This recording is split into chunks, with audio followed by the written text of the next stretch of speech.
Aphorism 267 to 279. 267 aphorism.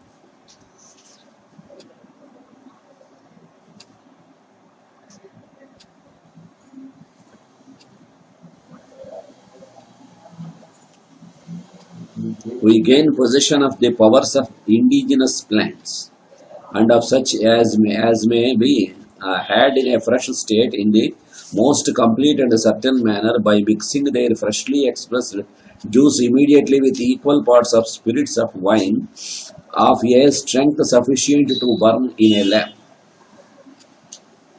ఆ రకమైన అంత స్ట్రెంగ్త్ ఉన్న alcohol. After this has stood a day and a night in a close stoppered bottle and deposited the fibrinous and albuminous matters, the clear superincumbent fluid is then to be decanted off for medicinal use. All fermentation of the vegetable juice will be at once checked by the spirits of wine mixed with it and rendered impossible for the future, and the entire medicinal power of the vegetable juice is thus retained perfect and uninjured forever by keeping the preparation in well corked bottles, further protected with wax to prevent evaporation and excluded from the sun's light. Footnotes. Buckholz assures his readers that for this excellent mode of preparing medicines, we have to thank the campaign in Russia, whence it was in 1812 imported into Germany. According to the noble practice of many Germans to be unjust towards their own countrymen, he conceals the fact that this discovery and those directions which he quotes in my very words from the first edition of the Organon of Rational Medicine, Aphorism 230 and note, proceed from me, and I first published them to the world 2 years before the Russian campaign. The Organon appeared in 1810. Some folks would rather assign the origin of a discovery to the deserts of Asia than to a German to whom the honor belongs. O tempora, O mores. Alcohol has certainly been sometimes before this used for mixing with vegetable juices. Example, to preserve them sometime before making extracts of them, but never with a view of administering them in this form. ఆ రకంగా ఆ తయారు చేసింది administer చేయడానికి కాకుండా preserve చేయడానికి.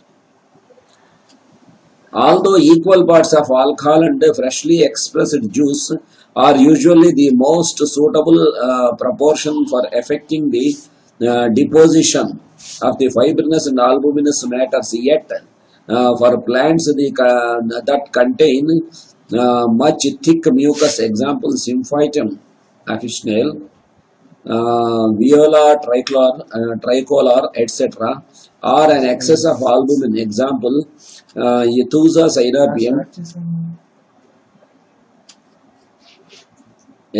synapium, Solanum nigrum, etc., a double proportion of alcohol is generally required for this object. Plants that are very deficient in juice, as oleander, burus, toxus, ledum, sebina, etc., must first be pounded up alone in a moist, fine mass and then stirred up with a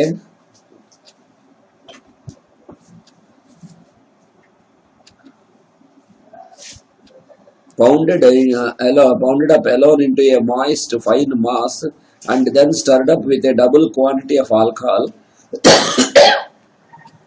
in order that juice may combine with it, and being thus extracted by the alcohol may be pressed out. These latter may also, when dried, be brought with milk sugar to the millionfold trituration and then be further diluted and potentized.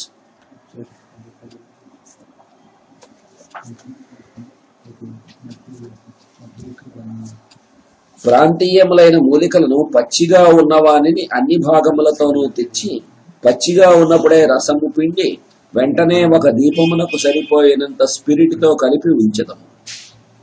దానిని సీసాలో పోసి గట్టి బెరడా బిగించి ఒక రాత్రి ఒక పగలు కదలకుండా ఉంచదము.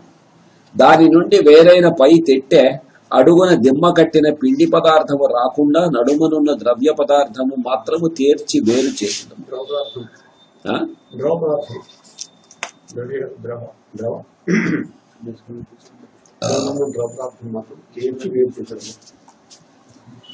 పదార్థము మాత్రం తేర్చి వేరు చేసదము. స్పిరిట్ తో కలుపడం వలన ఈ వనరులను పులియకుండా కాపాడుదము. పసర్లను ఉందా?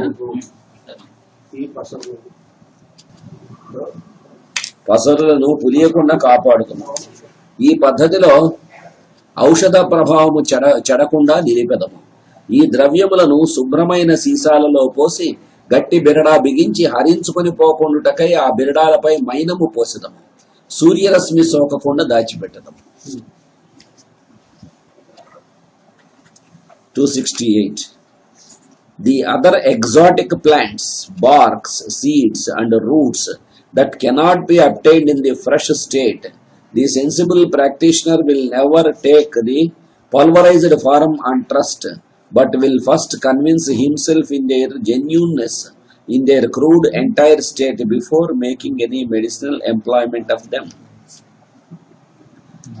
In order to preserve them in the form of powder, a precaution is requisite that has hitherto been usually neglected by druggists, and hence powders even of well-dried animal and vegetable substances could not be preserved uninjured even in well-corked bottles. The entire crude vegetable substances, though perfectly dry, yet contain as an indispensable condition of the cohesion of their texture a certain quantity of moisture, which does not indeed prevent the unpulverized drug from remaining in as dry a state as is requisite to preserve it from corruption, but which is quite too much for the finely pulverized state. The animal or vegetable substance, which in its entire state was perfectly dry, furnishes therefore, when finely pulverized, a somewhat moist powder, which without rapidly becoming spoilt and mouldy can yet not be preserved in corked bottles if not previously freed from their superfluous moisture. ఎందుకంటే అది ఆ రకంగా చేయకుండా చేస్తే లోపల చెమ్మ వల్ల బూజు పడడానికి కూడా అవకాశం ఉంటుంది. This is best effected by spreading out the powder in a flat tin saucer with a raised edge which floats in a vessel full of boiling water, that is a water bath, and by means of stirring it about, drying it to such a degree that all the small atoms of it no longer stick together in lumps but like dry fine sand are easily separated from each other and are readily converted into dust. In this dry state, the fine powders may be kept forever uninjured in well-corked and sealed bottles in all their original complete medicinal power without ever being injured by mites or mold, and they are best preserved when the bottles are kept protected from the daylight in covered boxes, chests, cases, if not shut up in airtight vessels and not preserved from the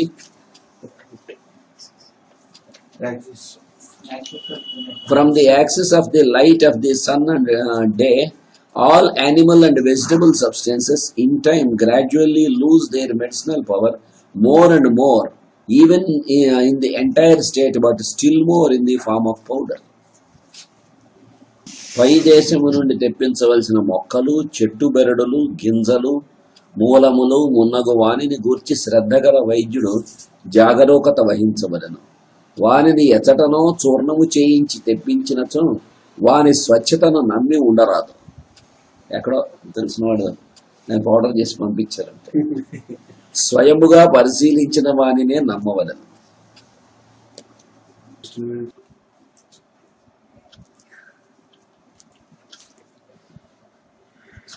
269 ఎఫారిజం. ఈ homeopathy వైద్య సిద్ధాంతము ఇంతవరకు ఎవరు కని విని ఎరుగని విధమున ముడి ద్రవ్యముల నుండి ఔషధ గుణములను స్థాపన చేయుచున్నది. వానిని ఔషధీకరణము చేయు పద్ధతి కూడా ఇది వరకు ఎవరు ఎరిగినది కాదు. ఈ పద్ధతి వలన ఈ ఔషధములు ప్రగాఢముగను అగాధముగను ప్రభావమును ప్రకటన చేయుచున్నది. వాని వ్యాధి నివారణ సామర్థ్యము కూడా అంతగానే రుజువగుచున్నది. ముడి సరుకులుగా ఉన్నప్పుడు మానవ దేహముపై ఎట్టి ప్రభావము కలిగి ఉండినవనుకొనిన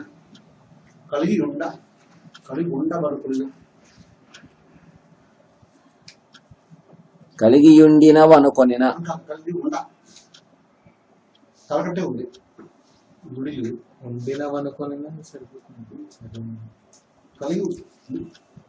ఉండవనుకొనిన ద్రవ్యములు కూడా ఈ పద్ధతిలో ఔషధీకరణము చేసినప్పుడు ఊహింపరాని లోతులలో విస్తృతితో పనిచేయుచున్నవి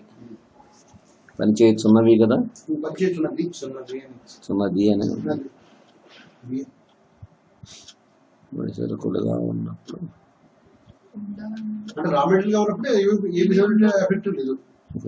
ద్రవ్యములు ఇవి ఉండాలి.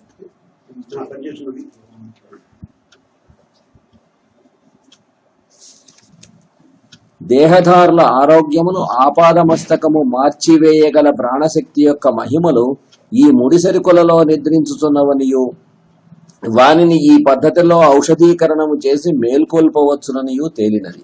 ఈ ద్రవ్యముల యందలి సూక్ష్మాణువులలోని ప్రభావము మేలుకొల్పుటకు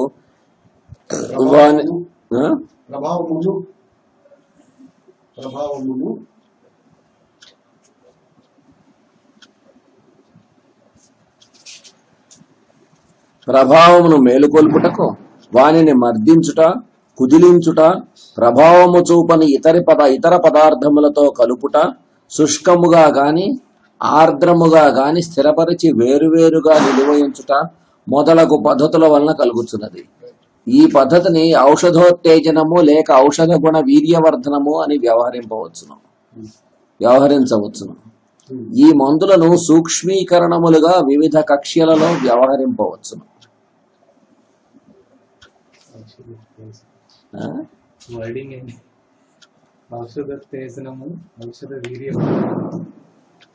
ఔషధ గుణ వీర్యవర్ధుడు, ఔషధ ఉత్తేజనము ఔషధ గుణ వీర్యవర్ధుడు.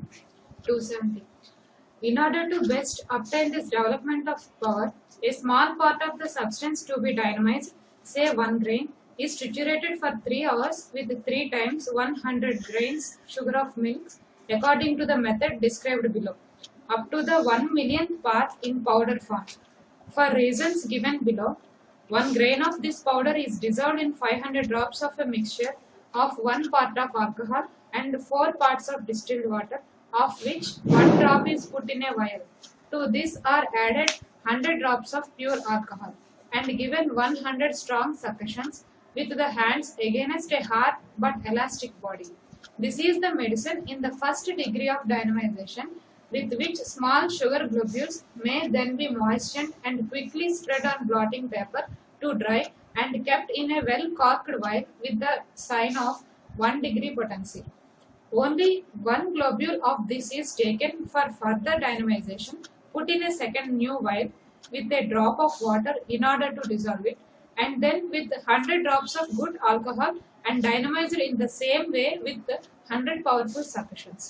With this alcoholic medicinal fluid, globules are again moistened, spread upon blotting paper and dried quickly, put into a well-stoppered vial and protected from heat and sunlight and given the sign 2 of the second potency.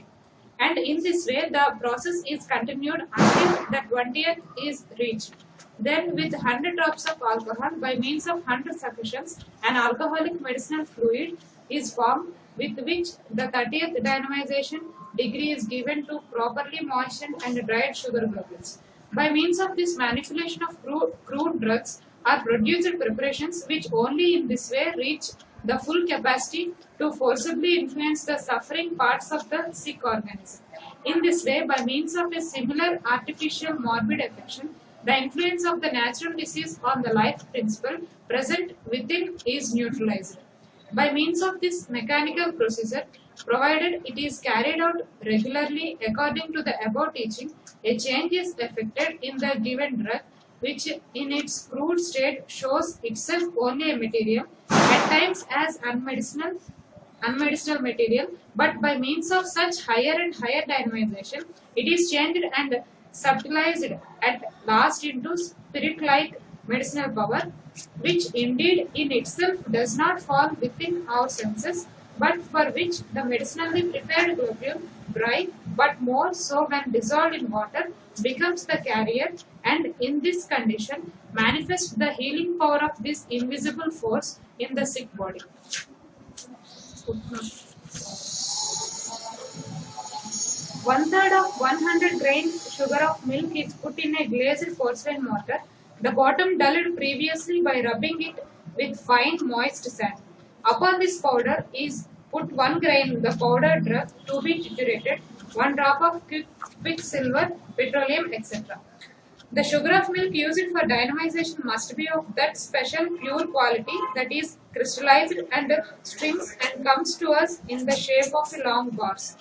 For a moment, the medicine and powder are mixed with a porcelain spatula and triturated rather strongly 6 to 7 minutes with the pestle rubbed dull. Then the mass is scraped from the bottom of the mortar and from the pestle for 3 to 4 minutes in order to make it homogeneous. This is followed by triturating it in the same way 6 to 7 minutes without adding anything more and again scraping 3 to 4 minutes from what adhered to the mortar and pestle. The second third of sugar of milk is now added, mixed with the spatula and again triturated 6 to 7 minutes, followed by the scraping for 3 to 4 minutes and trituration without further addition for 6 to 7 minutes. The last third of sugar of milk is then added, mixed with the spatula and triturated as before 6 to 7 minutes with the most careful scraping together. The powder thus prepared is put in a vial, well corked, protected from direct sunlight, to which the name of the substance and the designation of the first product marked 100 is given. In order to raise this product to 10,000, 1 in 100 is given. In order to raise the product to 1 in 10,000, 1 grain of powdered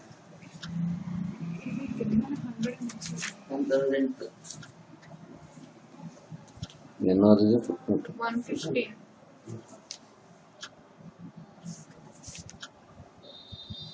One in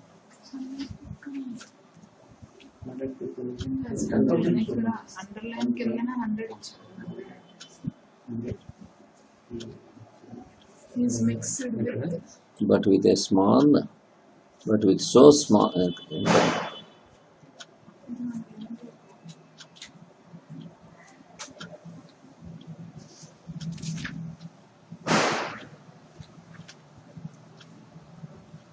But if only one such globule be taken, of which 100 weigh 1 grain, and dynamize it with 100 drops of alcohol, the proportion of 1 to 50,000 and even greater will be had.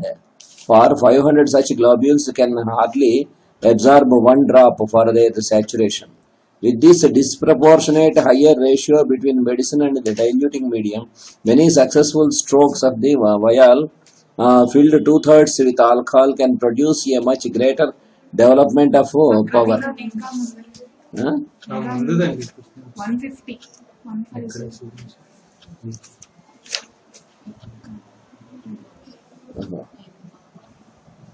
Yeah.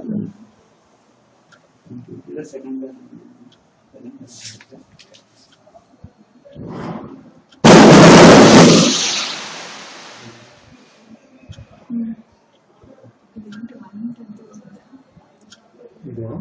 Labeled 1 in 10,000. 1 in 10,000. Hmm. It now In order to raise this product to 1 in 10,000, 1 grain of the powdered 100 is mixed. 10,000 is mixed with the third part of 100 grains of powdered sugar of milk, and then proceed as before. But every third Every third must be carefully triturated twice thoroughly each time for 6 to 7 minutes and scraped together 3-4 times before the second and the last third of sugar of milk is added. After each third, the same procedure is taken. When all is finished, the powder is put in a well-corked vial and labeled as 1 by 10,000. If now 1 grain of this last powder is taken in the same way, the 1 by 1 millionth, that is 1, each grain containing 1 by 1 millionth the original substance. Accordingly, such a trituration of the 3 degrees requires 6 times 6 to 7 minutes for triturating and 6 times 3 to 4 minutes for scraping, thus 1 hour for every degree. After 1 hour such a trituration of the first degree, each grain will contain 1 by millionth of this 1 by 1000th of the of this 1 by 100. 1 by 100th of the second, 1 by 10,000, and in the third 1 by 1 millionth of the drug used. These are the 3 degrees of the dry powder trituration which, if carried out correctly, will effect a good beginning for the dynamization of the medicinal substance. Mortar, pestle and spatula must be cleaned well before they are used for another medicine. Washed first with warm water and dried, both the mortar and pestle as well as the spatula are then put in a kettle of boiling water for half an hour. Precaution might be used to such an extent as to put these utensils on a coal fire exposed to a glowing heat. ఇంకా footnotes ఉన్నాయి. The vial used for potentizing is filled 2/3 perhaps on a leather-bound book. ఆ page అంతా చదివినా. They are prepared under supervision by the confectioner from starch and sugar and the small globules freed from one fine dusty parts by passing them through a sieve. Then they are put through a strainer that will permit only 100 to pass through weighing 1 grain, the most serviceable size of for the needs of a homeopathic physician. A small cylindrical vessel shaped like a thimble, made of glass, porcelain or silver, with a small opening at the bottom in which the globules are put to be medicated. They are moistened with some of the dynamite medicinal alcohol, stirred and poured out on the blotting paper in order to dry them quickly. Footnotes 155. According to first directions, 1 drop of the liquid of a lower potency was to be taken to 100 drops of alcohol for higher potentization. This proportion of the medicine of attenuation to the medicine that is to be dynamite, 100:1, was found altogether too limited to develop thoroughly and to a high degree the power of the medicine by means of a number of such successions, without specially using great force, of which wearisome experiments have convinced me. But if only one such globule be taken, of which 100 weigh 1 grain, and dynamize it with 100 drops of alcohol, the proportion of 1:50,000 and even greater will be had, for 500 such globules can hardly absorb 1 drop for their saturations. With this disproportionate higher ratio between medicine and diluting medium, many successive strokes of the vial filled 2/3 with alcohol can produce a much greater development of the power. But with so small a diluting medium as 100:1 of the medicine, if many succussions by means of a powerful machine are forced into it, medicines are then developed which, especially in the high degrees of dynamization, act almost immediately, but with furious, even dangerous violence, especially in weakly patients, without having a lasting, mild reaction of the vital principle. But the method described by me, on the contrary, produced medicines of the highest development of power and mildest action, which, however, if well chosen, touches all suffering parts curatively. In very rare cases, notwithstanding almost full recovery of the health and with good vital strength, and old annoying local troubles continuing undisturbed, it is wholly permitted and even indispensable necessary to administer in increasing doses the homeopathic remedy that has proved itself efficacious but potentized to a very high degree by means of many succussions by hand. Such a local disease will often then disappear in a wonderful way. In acute fevers, the small doses of the lowest dynamization degrees of these thus perfected medicinal preparations, even of medicines of long continued action, for instance, belladonna, may be repeated in short intervals. In the treatment of chronic disease, it is best to begin with the lowest degrees of dynamization, and when necessary, advance to higher, ever more powerful, but mildly acting degrees.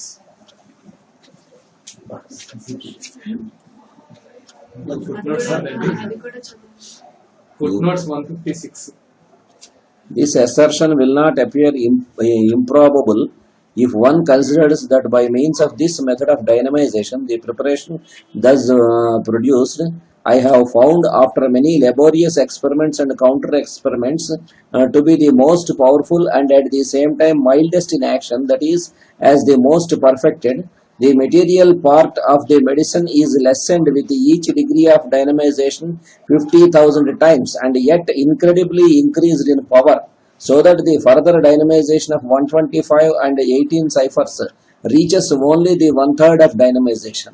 The 30th thus progressively prepared would give a fraction almost impossible to be expressed in numbers. It becomes uncommonly evident that the material part by means of such dynamization, development of its true inner medicinal essence, will ultimately dissolve into its medicinal spirit-like conceptual essence. In its crude state, therefore, it may be considered to consist really only of this undeveloped conceptual essence.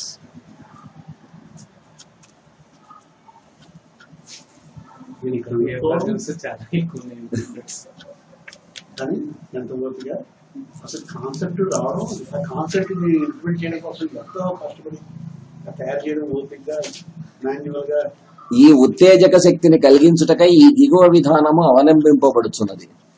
ఒక వరిగింజ ఎత్తు ముడి ద్రవ్యమును స్వీకరింపవలను. 300 వరిగింజల ఎత్తుగల పాల చక్కెర గ్రహించవలను. దానిని 3 సమభాగములుగా చేసి ఒక భాగముతో మొదట మందు పదార్థమును కలుపవలను. దానిని కల్వములో గంట సేపు నూరవలను. దానితో రెండవ భాగము చక్కెరను కలిపి మరల గంట సేపు నూరవలను. దానితో మూడవ భాగము చక్కెరను కలిపి గంట సేపు నూరవలను. అప్పుడు నీటిలో కలిపిన ఆల్కహాల్ను సిద్ధపరపవలను. నీటిలో కలిపిన ఆల్కహాల్ను తయారు చేయుటలో 4వ వంతు ఆల్కహాల్ను మిగిలిన 3 వంతుల స్వచ్ఛమైన నీటిలో డిస్టిల్డ్ వాటర్ కలుపవలను. దాని నుండి 500 చుక్కలు స్వీకరించి అందు ఒక వరిగింజ ఎత్తు ఔషధ చూర్ణమును స్వీకరించి కలుపవలను. అందుండి ఒక చుక్క ఒక సీసాలో పట్టవలను. దానిని 100 మార్లు బలముగా కుదిలింపవలను. గట్టి రబ్బరు దిమ్మపై చేతితో సీసా పట్టుకుని గుర్తుచూ ఈ కుదిలింపులు చేయవలను. ఇట్లు చేయగా వచ్చిన ఔషధమును 1వ డిగ్రీ సూక్ష్మీకరణముగా గ్రహింపవలను. దీనితో తడిపిన పంచదార మాత్రలను బ్లాటింగ్ పేపర్ పై పోసి తడి అద్దిన వెనుక సీసాలో పోసి కార్కు పెట్టి 1వ సూక్ష్మీకరణమును దానిపై గుర్తించవలను. 1వ సూక్ష్మీకరణమును దానిపై గుర్తించవలను.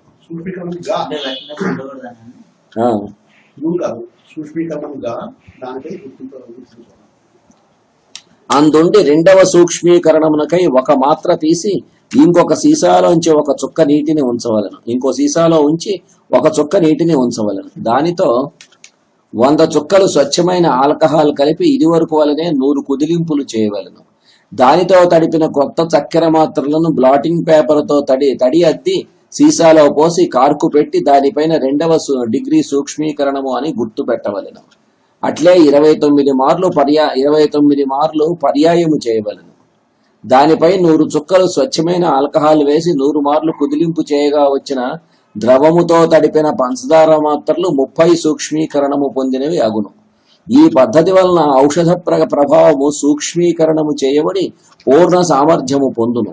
రోగి శరీరమందలి బాధితములైన భాగములపై ప్రభావము చూపగలిగి ఉండును.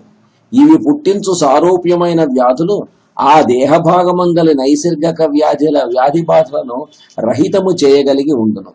ఔషధ ద్రవ్యములు ముడి సరుకులుగా ఉన్నప్పుడు తమ పదార్థత్వమును మాత్రమే ప్రదర్శించును గాని ఔషధ గుణమును ప్రదర్శింపవు. అవి ఔషధమునకు పనికిరాని పదార్థములుగానే కనిపించును. వానినే సూక్ష్మ కక్ష్యలలోనికి సూక్ష్మీకరణము చేసినప్పుడు చైతన్యము వంటి ఔషధ శక్తిగా సూక్ష్మ రూపము దాల్చును. అది మన ఇంద్రియములకు అందినది కాదు. అట్టి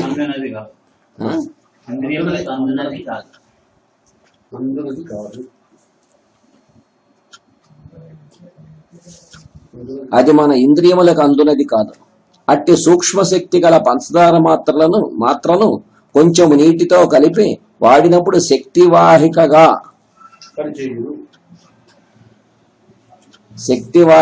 పనిచేయు. రోగి దేహమున అదృశ్యముగా ఉన్న శక్తిపై తన నివారణ సామర్థ్యమును చూపును.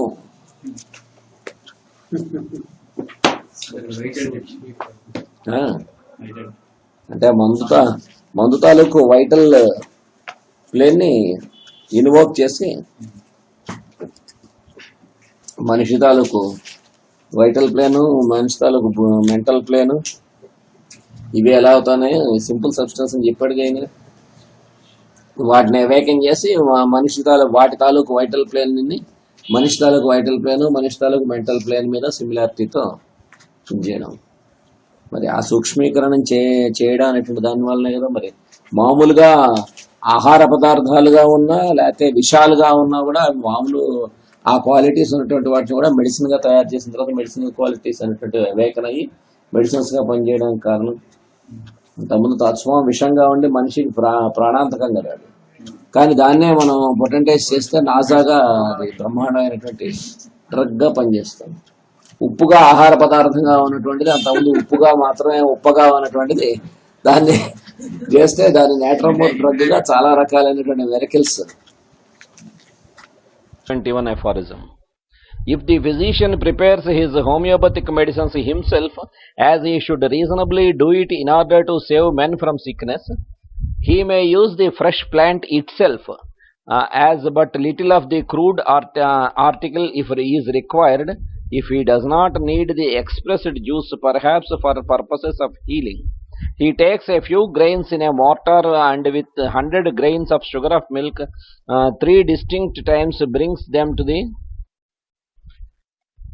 1,000,000th trituration before further potentizing of a small portion of this by means of shaking is undertaken. A procedure to be observed also with the rest of the crude drugs of either dry or oily nature. Footnote: until the state in the future, after having attained insight into the indispensability of perfectly prepared homeopathic medicines, will have them manufactured by a competent impartial person in order to give them free of charge to homeopathic physicians trained in homeopathic hospitals who have been examined theoretically and practically and thus legally qualified. The physician may then become convinced of these divine tools for purposes of healing, but also to give them free of charge to his patients, rich and poor.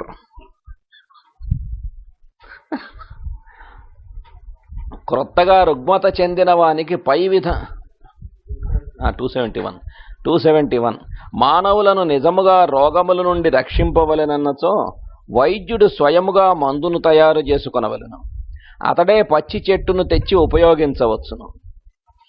ఈ చెట్టునందలి ముడి పదార్థములలో అతనికి కావలసిన ద్రవ్య పరిమాణము చాలా తక్కువ గనుక చెట్టు నుండి ఎక్కువ పసరు తీయనక్కర్లేదు. కొన్ని వరిగింజల ఎత్తు మందును ఒక కల్వములో స్వీకరించి 100 వరిగింజల ప్రమాణము పాల పంచదార చూర్ణముతో నూరుచు 3 పర్యాయములు చేసి 1,000,000 భాగపు మందు ద్రవ్యమును సిద్ధపరుపవలెను. దీనిని సూక్ష్మీకరణము చేయుటకు ముందు కుదిలింపులు చేసి స్వీకరించుచు ఔషధమును తయారు చేసుకొనవలెను. శుష్కములైన మూలికలతో అయినను ఔషధమును ఇట్లే తయారు చేసుకొనవలెను. అంటే డ్రైగా ఉన్న వాటితో. 272. Such a globule placed dry upon the tongue is one of the smallest doses for a moderate recent case of illness. Here but few nerves are touched by the medicine. A similar globule crushed with some sugar of milk and dissolved in a good deal of water, Aphorism 247, and stirred well before every administration will produce a far more powerful medicine for the use of several days. Every dose, no matter how minute, touches on the contrary many nerves. Footnote. These globules retain their medicinal virtue for many years if protected against sunlight and heat. ఎంతకాలైనా సరే వాటి తాలూకు power వాటిలో ఉంటుంది. క్రొత్తగా రుగ్మత చెందిన వానికి పై విధమున సూక్ష్మీకరించిన మాత్రనొకదాన్ని నాలుకపై నుంచిన చాలును. ఇతట కొన్ని నరములు మాత్రమే మందును స్పృశించును కనుక అట్టి మాత్రను పాల చక్కెర పొడుములతో కలిపి చూర్ణము చేసి కొంచెము ఎక్కువ నీటిలో కలిపి కుదిలించిన వెంటనే వాడినచో ఎక్కువ ప్రభావము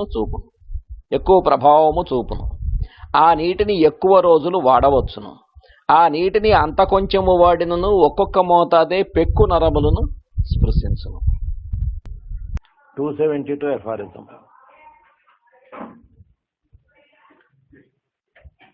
Such a globule placed dry upon the tongue is one of the smallest doses for a moderate recent case of illness. Here but few nerves are touched by the medicine. A similar globule crushed with some sugar of milk and dissolved in a good deal of water and stirred well before every administration will produce a far more powerful medicine for the use of several days. Every dose, no matter how minute, touches on the contrary many nerves. These globules retain their medicinal virtue for many years if protected against sunlight and heat. క్రొత్తగా రుగ్మత చెందిన వానికి పై విధమున సూక్ష్మీకరించిన మాత్రనొకదానిని నాలుకపై నుంచిన చాలును. ఇతట కొన్ని నరములు మాత్రమే మందును స్పృశించును గనుక అట్టి మాత్రను పాల చక్కెర పొడుములతో కలిపి చూర్ణము చేసి కొంచెం ఎక్కువ నీటితో కలిపి కుదిలించిన వెంటనే వాడినచో ఎక్కువ ప్రభావము చూపును. ఆ నీటిని ఎక్కువ రోజులు వాడవచ్చును. ఆ నీటిని అంత కొంచెము వాడినను ఒక్కొక్క మోతాదే పెక్కు నరములను స్పృశించును. వాటర్లో డైల్యూట్ చేసింది. 273. In no case under treatment is it necessary and therefore not permissible to administer to a patient more than one single simple medicinal substance at one time. అంత క్లియర్గా ఇచ్చారా? It is inconceivable how the slightest doubt could exist as to whether it was more consistent with nature and more rational to prescribe a single simple medicine at one time in a disease or a mixture of several differently acting medicines. It is absolutely not allowed in homeopathy, the one true simple and natural art of healing, to give patient at one time two different medicinal substances.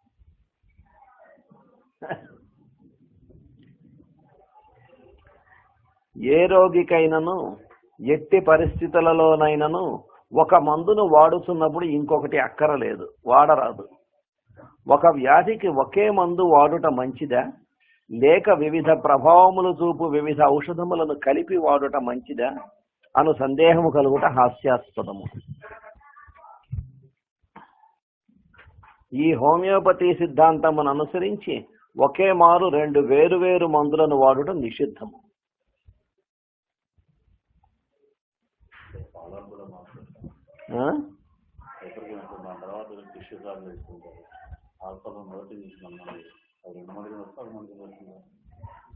ఇక్కడ చెప్పినంటే homeopathic medicine, నీ tissue salts గురించి చెప్పలేదు.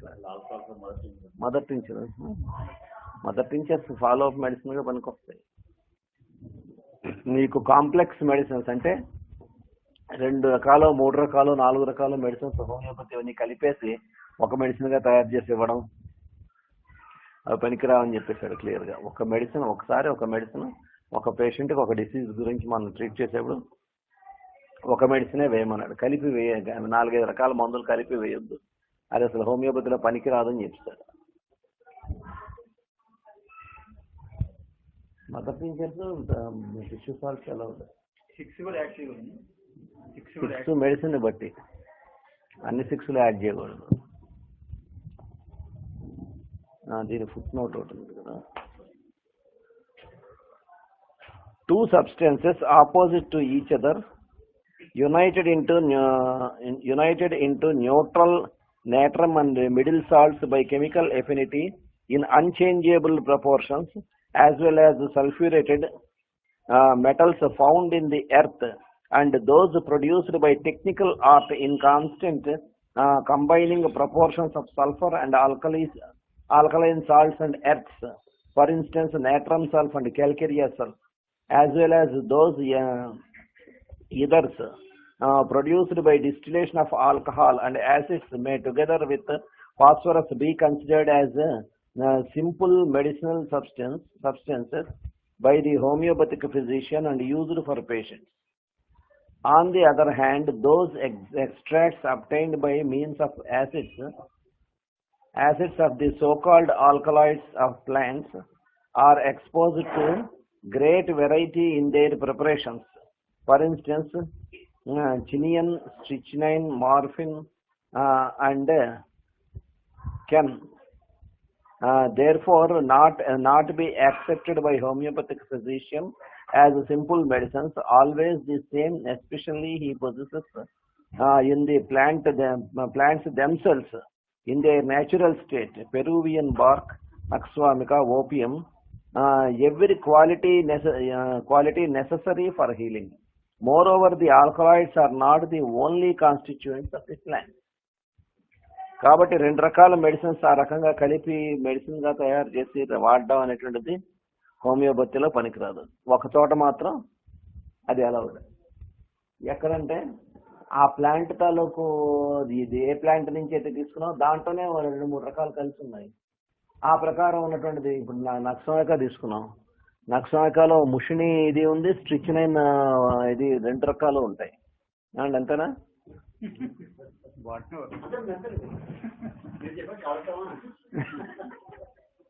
అలాగే opium ఉంది, ఓపియంలోనూ అంతే. అలాగే ఉన్నటువంటివి as it ఈస్గా వాటిని పొటెంటైజ్ చేసి కానీ ఒక 2 రకాల medicines different qualities opposite nature ఉన్నటువంటివన్నీ కూడా కలిపేసి వాడడం అనేటువంటిది మొత్తం పనికి. కానీ తర్వాత ఈయన ఇచ్చినటువంటిది కెంట్ ఇచ్చినటువంటిది ఇంకోటి ఏం చేశారంటే ఇప్పుడు ఈయన ఇక్కడ ఇచ్చారు నేట్రమ్ సల్ఫ్, వాటిల్లో ఏంటంటే ఆ కాంబినేషన్ వచ్చినప్పుడు అదే నేట్రమూరు సల్ఫరు ఆ 2 విడివిడి మెడిసిన్స్గా కలిపితే మాత్రం పనికిరాదు. దాన్ని నేట్రము సల్ఫ్ క్రూడ్గా కలిపి ఒక మెడిసిన్గా తయారు చేసిన తర్వాత దాన్ని పొటెంటైజ్ చేసి దానికి ప్రూవింగ్స్ సపరేట్గా వస్తే దాని ప్రూవింగ్స్ నేట్రమూర్ తాలూకు ప్రూవింగ్స్ గాను ఉండవు, సల్ఫర్ తాలూకు ప్రూవింగ్స్ గాను ఉండవు. దానికి సపరేట్ ఎంటిటీ ఉంటుంది, సపరేట్ ప్రూవింగ్స్ దానికే ఉంటాయి. అందుకే మరి కెంట్ న్యూ రెమెడీస్ చాలా తయారు చేశాడు కదా ఆయన, కాంబినేషన్స్ చాలా ఇచ్చాడు, క్యాల్కేరియా ఆర్స్ ఇచ్చాడు, అవన్నీ చాలా ఇచ్చాడు.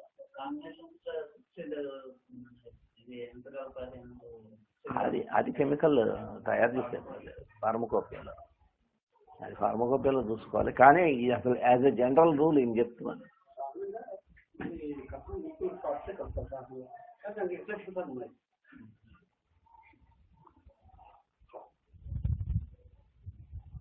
(274) As the true physician finds in simple substances, administered singly and uncombined, all that he can possibly desire, artificial disease forces which are able by homeopathic power completely to overpower, extinguish and permanently cure natural diseases, he will, mindful of the wise maxim that it is wrong to attempt to employ complex means when simple means suffice, never think of giving as a remedy any but a single simple medicinal substance. For these reasons also, because even though the simple medicines were thoroughly proved with respect to their pure peculiar effects on the unimpaired, healthy state of man, it is yet impossible to foresee how two and more medicinal substances might, when compounded, hinder and alter each other's actions on the human body, and because, on the other hand, a simple medicinal substance, when used in diseases, the totality of whose symptoms is accurately known, renders efficient aid by itself alone, if it be homeopathically selected. సిమిలర్గా కనుక select చేస్తే ఆ select చేసిన ఆ ఒక్క మెడిసినే చాలు ఆ ఉన్నటువంటి కండిషన్స్ని వాటిని క్యూర్ చేసి దారిలో పడ్డాయి. And supposing the worst case to happen, that is that it was not chosen in strict conformity to similarity of symptoms and therefore does no good, it is yet so far useful that it promotes our knowledge of therapeutic agents, because by the new symptoms excited by it in such a case, those symptoms which this medicinal substance had already shown in experiments on the healthy human body are confirmed, an advantage that is lost by the employment of compounded remedies. When the rational physician has chosen the perfectly homeopathic medicine for the well-considered case of disease and administered it internally, he will leave to irrational allopathic routine the practice of giving drinks or fermentations of different plants, of injecting medicated glisters, and of rubbing in this or that other ointment.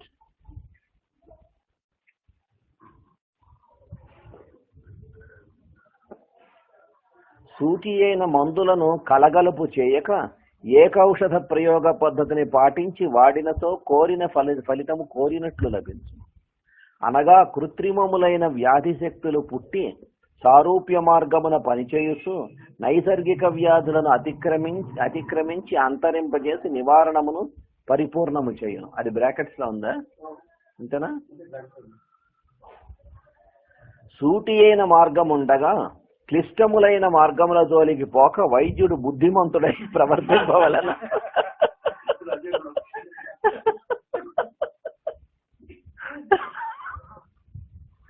ఎప్పుడూ మందులను ఏకౌషధ ప్రయోగముగానే వినియోగింపవలను.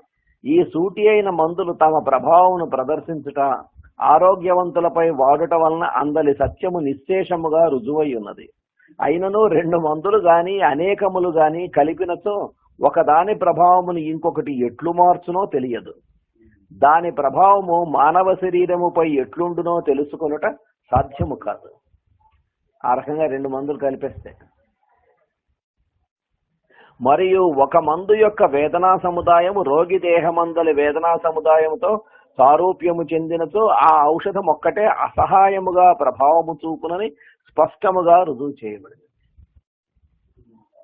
వాడి మెంటల్స్ని బట్టి నక్సమాయిక indicate అయింది, వాడి జనరల్స్ని బట్టి sulphur indicate అయింది. ఇది రెండు కలిపేస్తాం.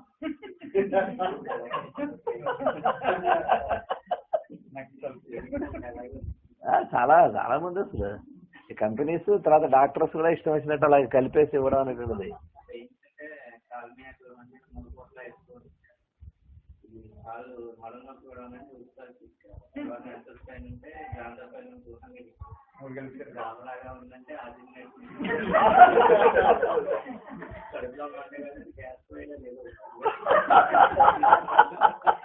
ఎయిడ్స్ వచ్చాయి కదా.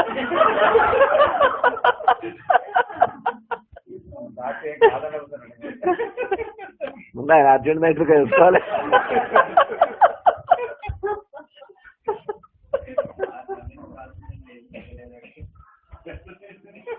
మొన్న కేసు వచ్చింది, 2 సంవత్సరాల నుంచి ఎంతో వాడుతాం సార్. మీ ఇద్దరులో కేసు లైకోపోడియము, తర్వాత ఏమో ఇంకేవో 2-3 రకాల మందులు 2 years నుంచి వాడుతున్నారు. రోజు లక్కీ అనమాట. ఇంకా పేషెంట్ ఎంత పచ్చిన చేయకపోయినా అంత రోజు వాడేస్తే రొటీన్ రెమెడీ. అందరూ హోమియోపతి రొటీన్గా ఇచ్చే రెమెడీస్ కాలేజెస్లోనూ మిగతా వాళ్ళు వెనకాదీయము జ్ఞాపక శక్తి. అలా దాని కాంబినేషన్స్ కంపెనీస్ కాంబినేషన్స్ కూడా మెమరీ ఎయిడ్ అని ఒక వాడు తయారు చేశాడు. దాంట్లో మెయిన్ వెనకాదీయం. ఇంకెంతో 3-4 రకాల మందులు కలిపాడు.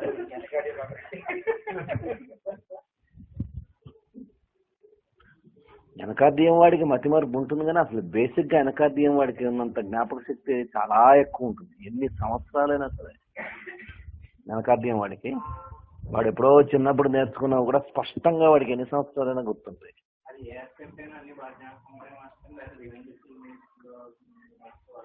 అంటే వాడి నేచర్ని బట్టి. ఇప్పుడు వాడు ఆధ్యాత్మికమైన ఏమైనా నేర్చుకున్నాడు. మా తాతగారి దగ్గర ఒక ఆయన నేర్చుకున్నాడు బేసిక్ వెనకాద్యం, కాన్స్టిట్యూషనల్ వెనకాద్యం. ఆయన విపరీతంగా కొట్టేసేవాడు వైఫ్ని. ఒకసారి అయితే రక్తాలు కారిపోయాయి. అంత పాపం ఆయనోడు ఇక భరించలేక రోడ్డు మీద వెళ్ళిపోయి రోడ్డు మీద పరిగెత్తుతున్నా. వాళ్ళు ఎవరో రిలేటివ్స్ వచ్చి తీసుకెళ్ళిపోయారు. హారబుల్ వెనకాద్యం. ఆయనకి చిన్నప్పుడు 4 ఏడప్పుడు 5 ఏడప్పుడు వాళ్ళ నాన్నగారు నేర్పినట్టు, అదే మా తాతగారి దగ్గర నేర్చుకున్నటువంటి శ్లోకాలు పద్యాలు ఆ ఏజ్కి కూడా పర్ఫెక్ట్ అన్నీ అలాగే అప్పుడు ఆయన దగ్గర నేర్చుకున్న చాలా విషయాలు పర్ఫెక్ట్గా గుర్తున్నాయి తూచే తప్పకుండా.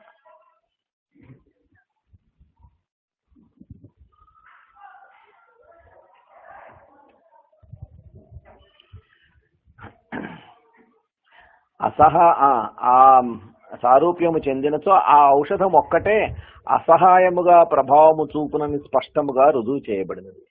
ఇక దానిని వాడునప్పుడు సారూప్యము సిద్ధించినచో నష్టమేమియును కలుగదు.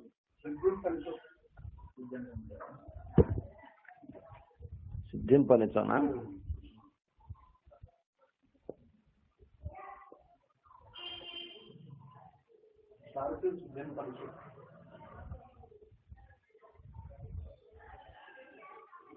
నష్టమేమియును కలుగదు.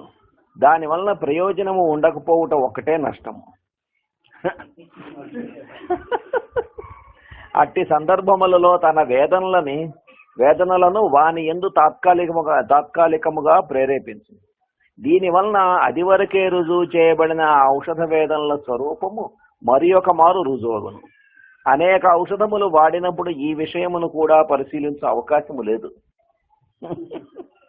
వివరణము: శాస్త్రకారుడు ఇతట తన శాస్త్రమందలి ఔషధ విజ్ఞానమును క్రోడీకరించుచున్నాడు. ఆరోగ్యవంతుని దేహమును పుట్టిన వేదనలచే స్థిరపరచిన ఔషధములను మాత్రమే రోగులకు వాడవలెను. ఫుల్గా హెల్దీ పర్సన్స్ మీద ప్రూవ్ అయినటువంటి మెడిసిన్స్ డెఫినెట్ గా దాని మెటీరియల్ మెడికా షూర్ అని నీకు డెఫినెట్ గా తెలిసినవే వాడమంటున్నాడు. బి, వానిని ఏకౌషధ ప్రయోగ పద్ధతి ప్రకారము మాత్రమే వాడవలెను. సి, మందులను కలిపి వాడినతో ఒకదాని ప్రభావమును ఇంకొకటి ఎట్లు మార్చునో తెలియదు. దాని ప్రభావము మానవ దేహములపై ఎట్లుండునో తెలియదు. ఇనిమికల్స్ లో కలిపేస్తున్నారు ఈ కాంబినేషన్స్ కంపెనీస్ నుంచి ఇచ్చేటువంటి వాటిలో. అసలు ఇనిమికల్స్ అనేటువంటివి కూడా అసలు అవసరం లేదని ఒకసారి ఒక ఫిఫ్త్ వీళ్ళు తయారు చేసిన మెడిసిన్స్ జర్మనీ నుంచి వచ్చిందని ఎవరో వాడుతున్నారు. దాంట్లో చూస్తే వాడికి అన్ని 200s లో కలిపేశాడు కాంబినేషన్స్. బెల్డోనా, నక్సోమైక, జింకమ్మెట్టు అన్ని అలాగా మొత్తం అన్ని 200s లో కలిపేసి ఒక కాంబినేషన్ ఒక మెడిసిన్ తయారు. దాని ప్రభావము మానవ దేహములపై ఎట్లుంటుందో తెలియదు. ఎందుకంటే ఒక మెడిసిన్ మనం కరెక్ట్ గా వాడుతున్న మనకి ప్రూవింగ్స్ ఉన్నటువంటి మెడిసిన్ ఇది డెఫినెట్ ఇవి ఇలాగ ప్రూవ్ వస్తాయి, ఈ సింటమ్స్ ఇలా వస్తాయి, ఇవే వస్తాయి అనేటువంటి దేన్ని బట్టి మనకు కన్ఫర్మ్డ్ గా తెలిసిన మెటీరియల్ మెడికల్ హెల్దీ పర్సన్స్ మీద అది ఎన్నిసార్లు ప్రూవ్ చేసినా అవే వస్తాయి. ఉప్పుగా ఉంటుందని ఎందుకు తెలుస్తుంది? ఎప్పుడు ఎవడి ఆలకం వేసుకున్నా ఉప్పగానే ఉంటుంది మనుషులకి. పంచదార తీయగా ఉంటుందంటే ఎవడేసుకున్నా తీయగానే ఉంటుంది. అది మళ్ళీ అది ఎప్పుడో పాతరాతి యుగంలో పంచదార తీయగా ఉంటున్నారు, లేకపోతే ఉప్పుగా ఉంటున్నారు. ఇప్పుడు కొత్తగా కనిపెడుతున్నా అంటే ఎవరు కనిపెట్టినా అంతే. నిప్పులో వేలు పెడితే కాలుతుంటాను ఎప్పుడో సృష్టి వచ్చిన కొత్తలో చెప్పారు. ఇప్పుడు అంటే మళ్ళీ వీడి వేలు పెడితే వీడి వేలే కాలుతుంది.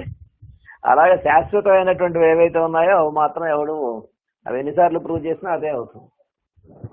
కానీ ఇలా కలిపి ఆ రకంగా ఉన్నటువంటి 3-4 రకాల మందులు కలిపేసి వాడితే ఒక కాంపౌండ్గా దాని ప్రభావం ఎలా ఉంటుందనేది ఎవడం కనిపెట్టలేము.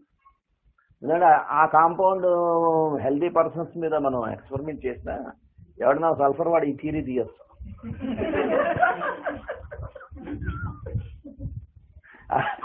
అలాంటి కాంపౌండ్ హెల్దీ పర్సన్స్ లో ప్రూవ్ చేయొచ్చు కదా అని వాడికి తట్టే అటువంటి థీరీ తీయచ్చు. కానీ అలాంటి కాంపౌండ్ హెల్దీ పర్సన్స్ మీద వాడికి ప్రూవ్ చేస్తే అందులో దాని వలన వచ్చినటువంటి సిమ్టమ్స్ అవి ఏవైతే ఉన్నాయో దేని తాలూకు అర్థం కావుగా.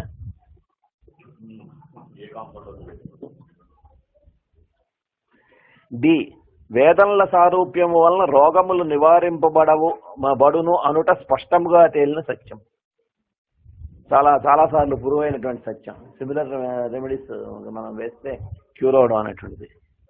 ఈ సారూప్యము లేకుండా పొరపాటుగా వాడినచో పని చేయకపోవుట తప్ప మరి ఒక నష్టము కలగదు. పొరపాటున వాడికి ఇండికేట్ కాలేదు, వాడి కరెక్ట్గా వాడి సల్ఫర్ ఇండికేట్ అవుతుంటే చూసుకోకుండా వాడు ఏదో ఒక సిమ్టమ్ చెప్పాడు కదా అని ఆత్మీయ ఆల్బాయిస్తాం. ఏవే ఆర్డర్లో లేకపోతే నాకు నచ్చదు అన్నాడు. కేసు అంతా చెప్పాక మిగతా పైన చెప్పేదంతా సల్ఫర్కి సరిపోయేది. ఇది ఒక్కదాన్ని పట్టుకుని ఆర్సనిక్ ఆల్బమ్ వేసినా వాడికి ఇంప్రూవ్మెంట్ ఏం రాదు. కానీ మీరు సారూప్యం లేకపోయినా అలా వేసినంత మాత్రాన డిసిమిలర్ గా ఉన్నటువంటి రెమెడీ వేసినా ఏదో 1 డోసు 2 డోసులు వేస్తే వాడికి దానివల్ల ప్రూవింగ్ రావడం కానీ దానివల్ల నష్టం జరగడం కానీ ఉండదు.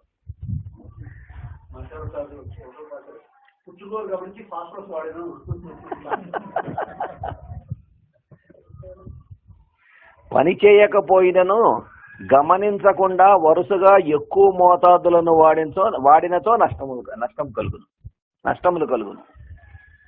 అంటే 1 డోసు వాడితే పొరపాటున వేసాం ఆర్సనిక్ ఆల్బమ్, ఏదో 1 డోసు వేసాం, ఏదో ఆర్సనిక్ ఆల్బమ్ 1 వేసాం 1 డోసు.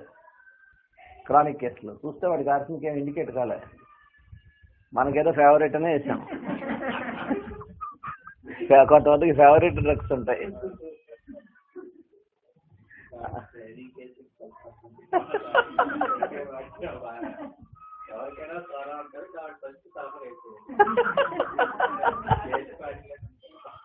కొంతమంది అంటే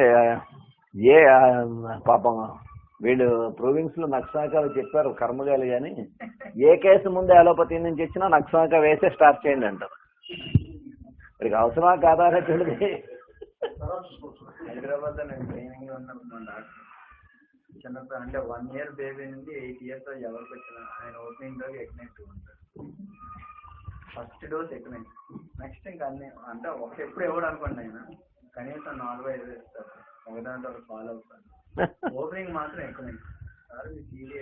అవును, ఏబిసిని ఏ నుంచి కదా స్టార్టింగ్ ఆల్ఫాబెట్స్. Disease shock ఎక్నైట్.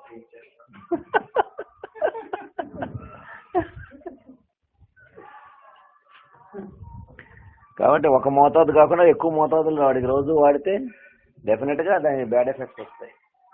అందుకే ఇప్పుడు వాడికి ఒక మోతాదు, నేను చెప్పిన దాంట్లో ఏంటంటే ఒక మోతాదు వేస్తే వాడికి నష్టం కలగదు. అందుకే ప్రూవింగ్స్లో కూడా ఒక మోతాదు వేస్తే ప్రూవింగ్ రాదు. ప్రూవింగ్ రాక ఏం చెబుతాడు, ఒక రోజు ఒక మోతాదు వేయమంటాడు. వేసి అక్కడ కూడా ఎంత క్లియర్గా చెప్పాడు ఈయన, సిమ్టమ్స్ స్టాప్ అయ్యాక ఆపేమన్నాడు. వాడి సిమ్టమ్స్ రావడం మొదలు పెట్టాక ఇంకా ఆపేమన్నాడు, ఇంకా వేయొద్దన్నాడు. వేస్తే మొత్తం కలగాపలగం అయిపోతుంది మొత్తం కేసు అంతాను. సిమ్టమ్స్ కనబడడం మొదలైనంత వరకు మాత్రం వేయమన్నాడు. కాబట్టి ప్రూవింగ్స్కి అది అడ్వైస్ చేశాడు, అంతేగాని ట్రీట్మెంట్లో రోజు 1 డోస్ వేయమని చెప్పలే. చివరికి 10 AM రోజు 1 డోస్ వేసి ఒకసారి ఒక ఆయన మాస్టర్ గారితో వాదించాడు. ఒక ఆవిడ కోమాలో ఉంది. కోమాలో ఉంటే చివరికి సీఎం పొద్దున 1 డోసు రాత్రి 1 డోసు వేశాడు. అలా 2 days వేశాడు. వేస్తే మాస్టర్ గారు ఆయన ఉద్దేశం ఏంటంటే, మాస్టర్ గారు తెలుగు మాస్టర్, ఈయన ఏదో ఆర్ఎంపీ కదా, ఈయనకి అంత పెద్ద డైమెన్షన్ తెలియదు. ఒక పెద్ద హోమియో డాక్టర్ ఆయనకి ఫ్రెండ్, ఆయనకి ఫోన్ చేస్తుండేవాడు ఆయన మిస్సెస్కే. సరే ట్యూబర్కులం సీఎం వేస్తే ఏం మార్పు రాలే. మాస్టర్ గారు ఏం మార్పు రాలేదు, మీరు ఒకసారి చూస్తాను వెళ్ళి చూస్తే ఇంకా ట్యూబర్కులం ఆపేయండి, ఇప్పుడు వేయకూడదు, ఇది కాదు ట్యూబర్కులం వేసే టైం, తర్వాత చెప్తాను, నేను చెప్పినట్టుగా మీరు వేస్తానంటే మరి ఇప్పుడు ప్రస్తుతం యాసిడ్ ఫాస్ట్ 1 మెయింటైన్ చేశారు. వేస్తే ఆవిడ ఒక 3-4 గంటలు అయ్యేసరికి కొద్దిగా కాన్షియస్నెస్లోకి వచ్చింది. మళ్ళీ ఆయనకి ఫోన్ చేశాడు. ఫోన్ చేస్తే యాసిడ్ ఫాస్ట్ అంటే ఇప్పుడు ట్యూబర్కులంతోనే తిరిగి వస్తుంది యాసిడ్ ఫాస్ట్, అది ఓన్లీ ఆయన చెప్పినటువంటి డైమెన్షన్లో అంతే, మరి అంత కరెక్ట్ కాదు, ట్యూబర్కులం మళ్ళీ రిపీట్ చేయండి. మళ్ళీ రిపీట్ చేశారు. జాగ్రత్తగా 2 రోజుల్లో పోయింది ఆవిడ. మన సర్వరాగనే వారిని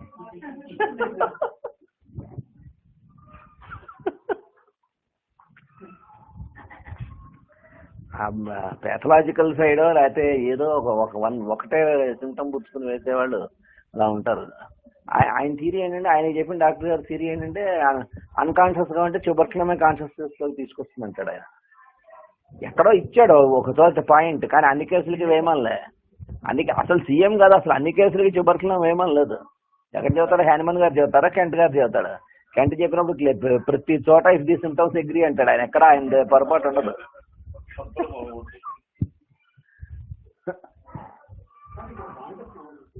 ఒక మాస్టర్ డిఫాల్ట్ తగ్గినా మళ్ళీ వెంటనే ఆయన ఫోన్ చేయడం అన్నది దానివల్ల ఆయనకి మాస్టర్ గారు పరిచయం అవ్వక ముందు నుంచి ఆ డాక్టర్ గారు ఫ్రెండ్, మాస్టర్ గారు తర్వాత పరిచయం అయ్యారు. మాస్టర్ గారు మిగతా వాటన్నిటిలో ఆయన మంచి మహానుభావుడే, కానీ ట్రీట్మెంట్ విషయంలో ఈయనకన్నా ఆయన గ్రేట్. ఆ డాక్టర్ గారి కొడుకు కూడా మళ్ళీ మాస్టర్ గారు ట్రీట్మెంట్ ఇవ్వాల్సి వచ్చింది. చూస్తారు, రొమాటిక్ ఫీవర్ వచ్చింది డాక్టర్ గారు అబ్బాయికి, చాలా ఫీవర్ వచ్చింది, హై ఫీవర్ స్టార్ట్ అయింది. వాడికి విపరీతంగా జాయింట్లన్నీ పట్టేసి కదలలేకపోతున్నాడు, ఎక్కడా కూడా చాలా కష్టంగా. ఆ డాక్టర్ గారి ఫ్రెండ్స్ చాలా మంది ఉన్నారు అలోపతిక్ డాక్టర్స్, వాళ్ళందరినీ కూడా పిలిచారు. ఒక్కోడు ఒక బ్లడ్ టెస్ట్, ఒకళ్ళేమో యూరిన్ టెస్ట్ అవన్నీ చేసి వాటిని బట్టి వాళ్ళ మందులు ఇస్తున్నారు, అవి వేస్తున్నారు. ఈయన వీళ్ళ ఫ్రెండ్ హోమియో డాక్టర్స్ కొంతమంది ఉన్నారు, వీళ్ళందరూ రిపర్ట్రైజ్ చేసి ఆ అలోపతిక్ టెస్ట్ని బట్టి వీళ్ళు రిపర్ట్రైజ్ చేసి యూరిన్లో ఫాస్ఫేట్స్ పోతున్నాయి, ఇవి పోతున్నాయి, వీటిని బట్టి వాళ్ళు డ్రగ్ వేస్తున్నారు. రాను రాను రోజుకి వీక్ అయిపోతున్నాడు.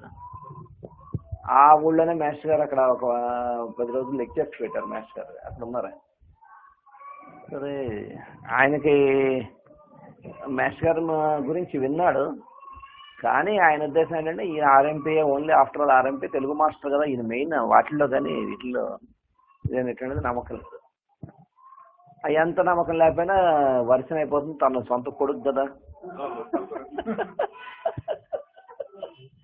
కదా, వారం రోజులు చూసేసరికి అలా రాను వీక్ అయిపోతున్నాడు, మనసారి కతుక్కుపోతున్నాడు.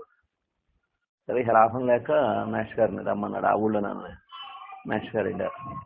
ఇది మాస్టర్ గారు అక్కడ కూర్చుంటే, ఇవ్వండి ఇది పత్రికలో ఇలా ఇచ్చారు, ఇది పత్రికలో ఇలా ఇచ్చారు, ఇది డాక్టర్స్ వీళ్ళందరూ మాస్టర్ గారికి అందరినీ పరిచయం చేస్తే మాస్టర్ గారు చాలా సంతోషం అండి, మీరు అందరూ చాలా చాలా కృషి చేస్తున్నారు ఈ కుర్రాడి గురించి ఇదేమని చెప్పి.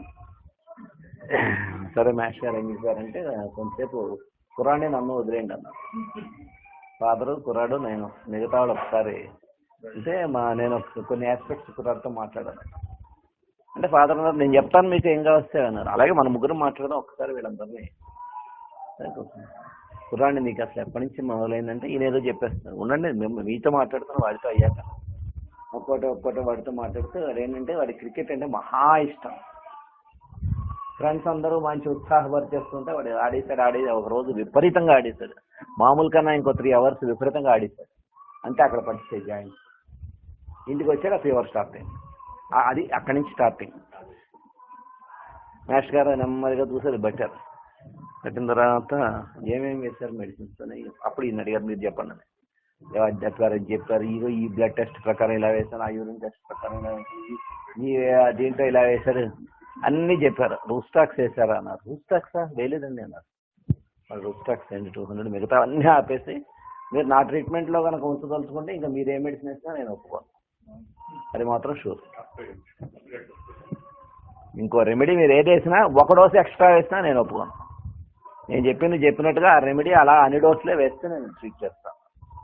సరే రూస్టాక్స్ 200 ఇవాళ రాత్రికి అయింది అన్నాడు. అప్పటికే ఆయనకి నమ్మకం వదలలేదు. సరే మాస్టర్ గారిని మళ్ళీ దింపేసి ఆ రోజు రాత్రి అంతా ఆయన మేలుకుని రిపర్టరైజ్ చేస్తే ఈ కాజేషన్ మీద కూర్చొని రిపర్టరైజ్ చేస్తే ఒక్క రూట్ స్టాక్స్ దొరికింది, ఇంకేమీ లేవు.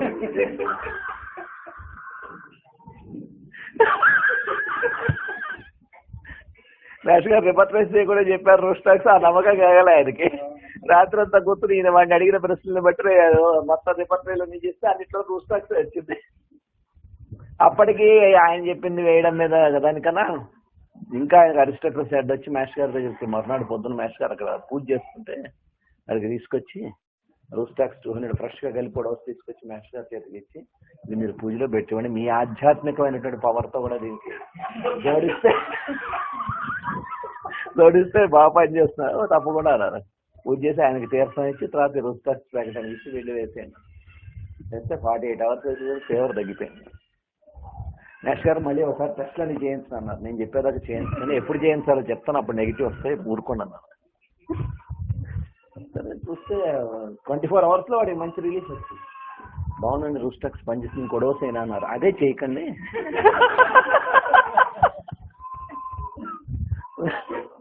ఎలా ఉందో చెప్పండి కానీ మీరు మాత్రం డోస్ వేయకండి, ఎప్పుడు వేయాలని నేను చెబుతాను. మరి ఇంత ఎక్యూట్గా ఉంది కదా, ఇంత విపరీతంగా ఉంది కదా రూట్ స్టాక్స్, ఒక డోస్ ఏం సరిపోతున్నారు, చూస్తూ ఉండండి నేను చెప్పింది వినండి అన్నారు. 72 hours వేసేది వాడి ఫీవర్ తగ్గిపోయింది. వాడంతటా వాడు మంచం మీద తను కూర్చోవడం మొదలుపెట్టాడు లేచి. అప్పుడు మాస్టర్ గారు వెళ్తే ఎలా ఉందిరా అన్నారు. బాగా తగ్గిందని, పెయిన్స్ తగ్గాయి, నిద్ర పడుతుంది, ఏదైనా తినాలని ఇప్పుడు అనిపిస్తుంది అన్నాడు. తినమన్నారు. ఫీవర్ తగ్గిన భోజనం చేసేమన్నారు. ఆ తర్వాత 4 days పోయిన తర్వాత ఈయన రోజు పొద్దున సాయంత్రం రూట్ స్టాక్స్ కూడా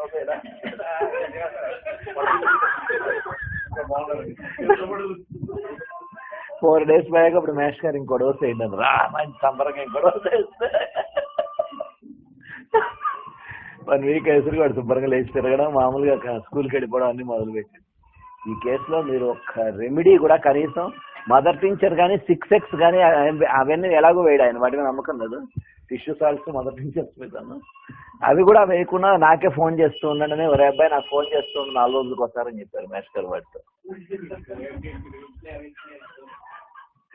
వాడికి వేసుకోదని చెప్పాడు.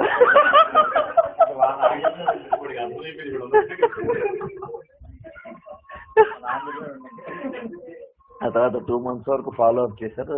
రూట్ స్టాక్స్ 200 మొత్తం మీద నాకు గుర్తున్నంత వరకు 3 డోసులు 200, 1 డోసు 100 వేశారు. బాగానే అన్నాడు.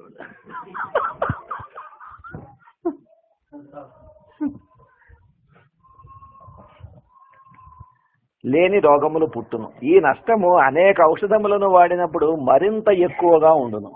కనుక అలోపతి విధానము వలన ఈ నష్టము ఇంతకన్నా చాలా ఎక్కువ ఉన్నది. హోమియోపతిలో మందును సారూప్యము లేకుండా పొరపాటుగా ఒకే మోతాదును వాడినప్పుడు నష్టము లేదు. దాని వేదనల సముదాయము తాత్కాలికముగా రోగి యందు కలుగవు. దాని వేదనల సముదాయము తాత్కాలికముగా రోగి యందు కలుగవచ్చు. అది చూసుకోకుండా బెల్డోనా వేస్తాడు వాడిని. టెంపరీగా వాడు ఇంట్లో వాళ్ళని వాయించడమో, కొరకడమో, తిట్టడమో, దూకడమో ఏవో చేసుకోవాలి.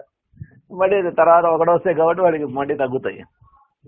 అప్పుడు ఆ మందు యొక్క వేదనా సముదాయమును మరి ఒక మారు ప్రయోగించి తెలుసుకున్నట్లు అగును.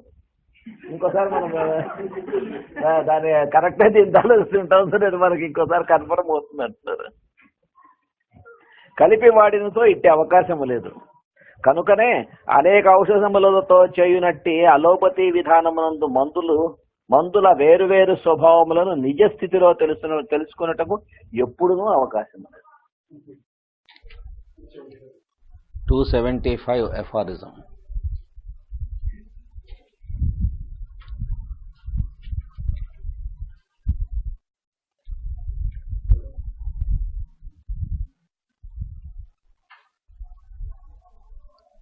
The suitableness of a medicine for any given case of disease does not depend on its accurate homeopathic selection alone, but otherwise on the proper size or rather smallness of the dose.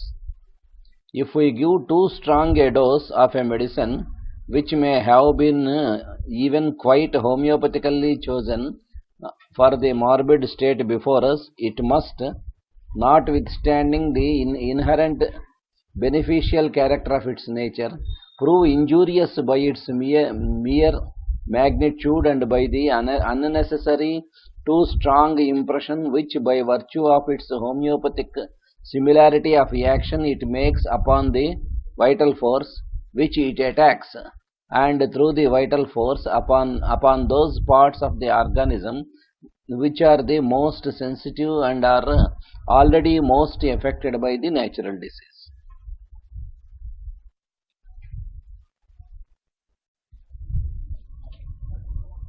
ఇప్పుడు మహేష్ గారి commentary.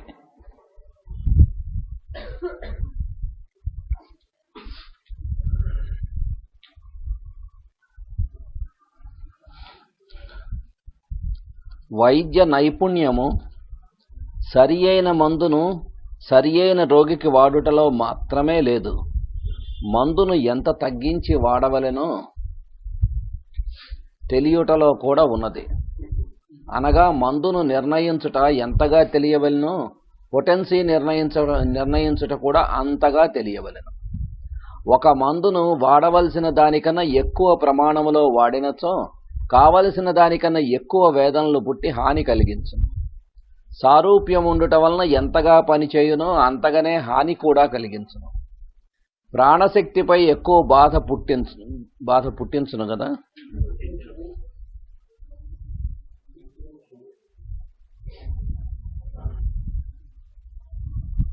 ఎక్కువ బాధ పుట్టించును. దాని మూలమున దేహభాగములను ఎక్కువ బాధ పెట్టును. దాని మూలమున దేహభాగములు మిక్కిలి సుకుమారములై ఉండును. అంతేగా. దాని మూలమున దేహభాగములను ఎక్కువ బాధ పెట్టును. దేహభాగములు మిక్కిలి సుకుమారములై ఉండును. సరిపోయింది కదా.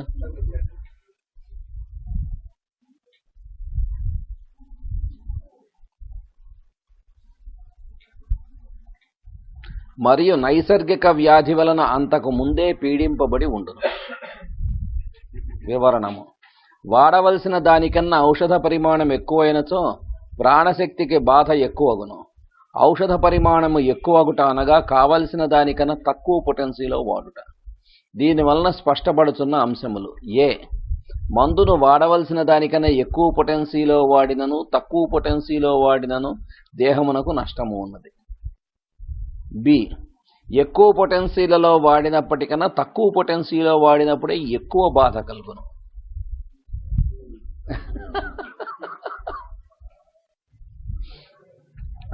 బాధాకరములైన ఉద్రేకములు పుట్టును.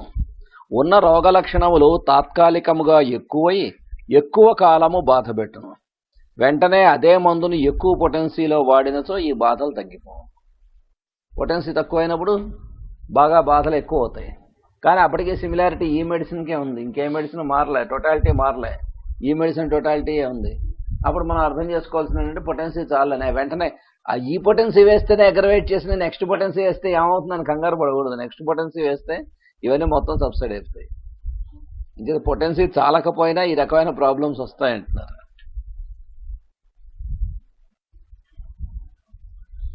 సి, వాడవలసిన దానికన్నా ఎక్కువ పొటెన్సీలో ఒక మోతాదు వాడినను ఎక్కువ బాధ గాని నష్టము గాని కలుగవు.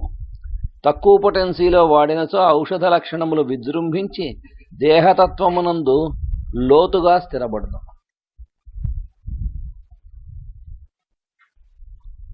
అంటే ఒక మామూలుగా అవసరం వచ్చిన కన్నా ఎక్కువ పొటెన్సీలో ఒక డోస్ వేసినా పెద్ద ఎక్కువ ప్రాబ్లం కాదు. కానీ తక్కువ పొటెన్షియల్ వేస్తే ఒక్కోసారి డిసీజ్ ఎస్టాబ్లిష్ అవుతుంది, డ్రగ్ డిసీజ్. డి, ఏ మందునైనాను 30 కన్నా ఎక్కువ పొటెన్సీలో వాడనని భీష్మించిన వారి వలన ఇట్టి బాధలు ఎక్కువ కలుగును. నేనేనాడు తొందరపడిన అసలు 30 కన్నా దాటి వేయను, దూకుడు నాకు ఇష్టం ఉండదు అంటూ ఉంటారు కొంతమంది. అంటే అర్థం ఏంటి, 30 కన్నా వేడా భయపడుతున్నా అని అర్థం లోపల. ముందు ఆ డాక్టర్ గారికి అర్జెంట్ నైట్రిక్ వేస్తే వారి తర్వాత వైద్యం సమంగా చేస్తారు.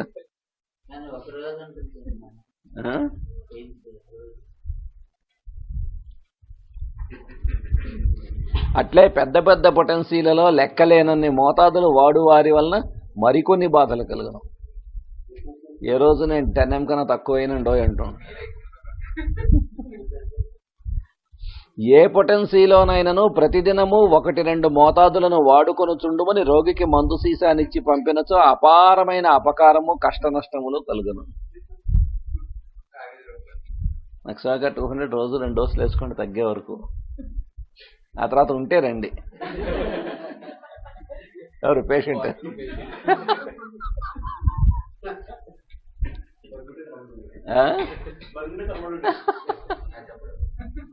ఆ తర్వాత ఉంటే రండి. ఏముంటే అనేది మనం అప్లై చేసుకోవాలి.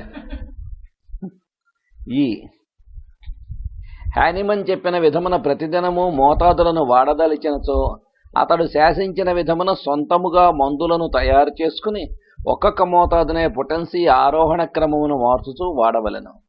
లేదా అదే పొటెన్సీ మరి ఒక మోతాదు వాడవలసిన విధానమున దినమునకు ఒక మోతాదు పనికిరాదు. మొదటి మోతాదు వలన తగ్గుచున్నంత కాలము తర్వాత మోతాదును వాడరాదు.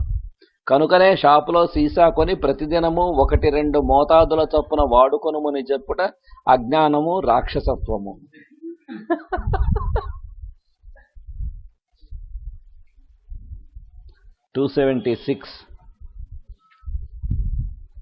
సల్ఫర్ పొద్దున బాగా పనిచేస్తుంది, నక్సాక రాత్రి బాగా పనిచేస్తుంది అని చెప్పి సల్ఫర్ రోజు పొద్దున డోసు, రాత్రి నక్సో డోసు వేసుకుంటూ ఉండండి. కొంతమంది ఇస్తూ ఉంటారు అలాగా. For this reason A medicine, even though it may be homeopathically suited to the case of disease, does harm in every dose that is too large, and in strong doses it does more harm the greater its homeopathicity and the higher the potency selected, and it does much more injury than any equally large dose of a medicine that is unhomeopathic and in no respect adapted to the morbid state allopathic. డిస్సిమిలర్గా ఉన్న medicine చేసిన హారం కన్నా సిమిలర్గా ఉన్న medicine అలా వాడితే ఎక్కువ హారం చేస్తుంది. ఏం చేత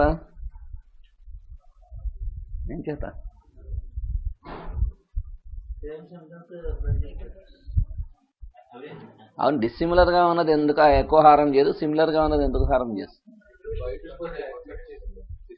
డిస్సిమిలర్గా ఉన్నటువంటిది రెమెడీ ఓ డోస్ పడినా వైటల్ ఫోర్స్ అది అవేకన్ అయ్యి ఆటోమేటిక్గా దాన్ని ఆ డిసిమిలర్గా ఉన్న దాని తాలూకు డ్రగ్ డిసీజ్ని ఎలిమినేట్ చేస్తుంది.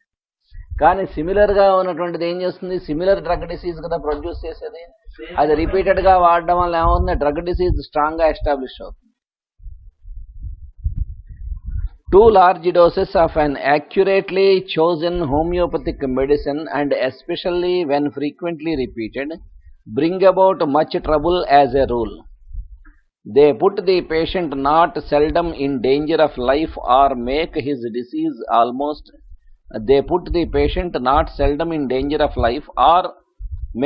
disease almost incurable.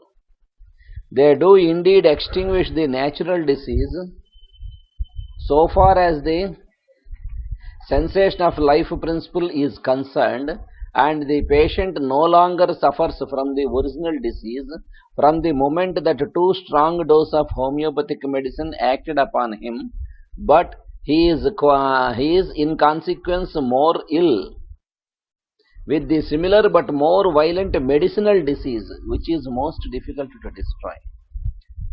మందేసిన తర్వాత ఒరిజినల్ డిసీజ్ పోతుంది, కానీ ఇది మిగిలిపోయి దీనివల్ల మోర్ హారం జరుగుతుంది. ఆ రకమైన frequent repetition.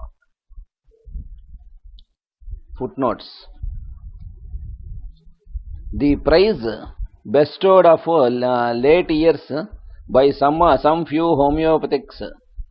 homeopathists on the larger doses is owing to this, either that they choose low dynamizations of the medicine to be administered as I myself used to do 20 years ago from not knowing any better, or that the medicines selected were not homeopathic and imperfectly prepared by their manufacturers.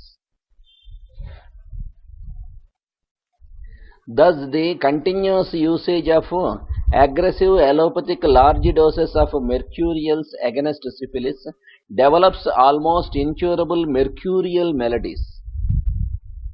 Mercury medicines. When yet one or several doses of a mild but active mercurial preparation would certainly have radically cured in a few days the whole venereal disease, together with the chancre, provided it had not been destroyed by external measures, as is always done by allopathy. In the same way, the allopath gives Peruvian bark and quinine in intermittent fever daily in very large doses, where they are correctly indicated and where one very small dose of a highly potentized China would unfailingly help in marsh intermittents and even in persons who were not affected by any evident psoric disease. A chronic China malady coupled at the same time with the development of psora is produced, which if it does not gradually kill the patient by damaging the internal important vital organs, especially spleen and liver, when put him nevertheless suffering from years in a sad state of health. A homeopathic antidote for such a misfortune produced by abuse of large doses of homeopathic remedies is hardly conceivable.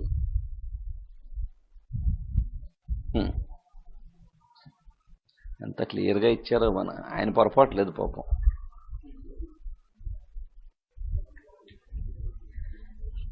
వాడవలసిన దానికన్నా ఎక్కువ పరిమాణము గల ఔషధము వాడినప్పుడు కలుగు నష్టము సారూప్యం ఎక్కువైన కొలది నష్టం ఎక్కువగును.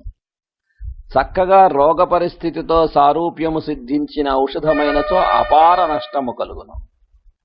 అది వాని లక్షణములతో సరిపోయిన మందు కానప్పుడు నష్టము చాలా తక్కువ కలుగును. వివరణము: కావలసిన దానికన్నా తక్కువ పొటెన్సీలో వాడబడిన ఔషధమునకు రోగి లక్షణములతో సారూప్యము ఎంత సిద్ధించినా అంత ఎక్కువ నష్టము కలుగును. కారణమేమనగా సారూప్యము ఎక్కువైన కొలది ఔషధ శక్తి ఎక్కువగా పనిచేయును. పరిమాణము ఎక్కువైనప్పుడు ఈ పెరిగిన సామర్థ్యము హాని చేయుటకు పనికివచ్చును. సంబంధము లేని మందు ప్రాణశక్తిని హెచ్చుగా కదలింపదు కనుక తక్కువ నష్టము కలుగును.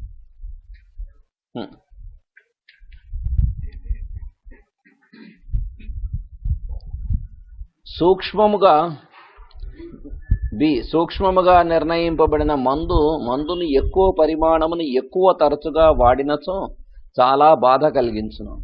ఆ మోతాదులు వానిని చంపుటయో లేక వ్యాధి నివారణ కాని పరిస్థితిని కలిగించుటయో చేయును. అవి నైసర్గిక వ్యాధిని మొదటనే తొలగించును. అటుపైన అతడు పడు బాధలు నైసర్గిక వ్యాధికి సంబంధించినవి కావు. ఔషధం వలన కలిగిన అదే విధమైన వ్యాధి చాలా తీవ్ర రూపమును ధరించి బాధించును. వానిని తొలగించుట ఎంత కష్టమో చెప్పలేము.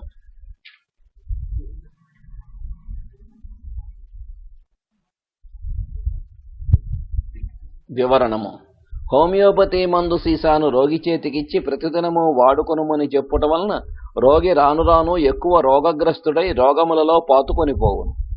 వైద్యుడు చాలా తక్కువ పొటెన్సీలు మాత్రమే అభిమానించు బుద్ధిమంతుడైనచో వాని బారి నుండి రోగులు బయటపడుట కల్ల.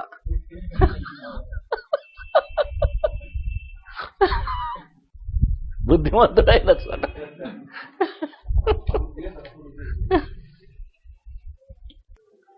277.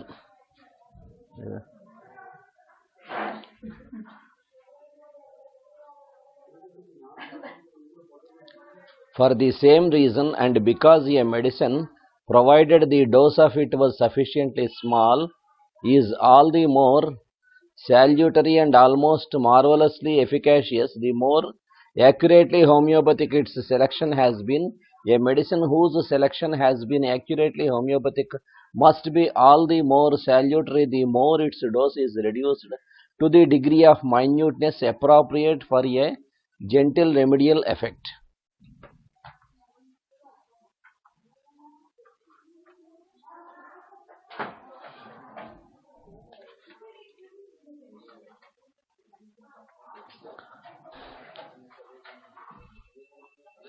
మందు పరిమాణమును తగినంతగా తగ్గించి వాడినచో సారూప్యము సిద్ధించిన కొలదియు నివారణము మిక్కిలి సుఖవంతముగా ఏ అపాయము జరగకుండా కలుగును. వివరణము: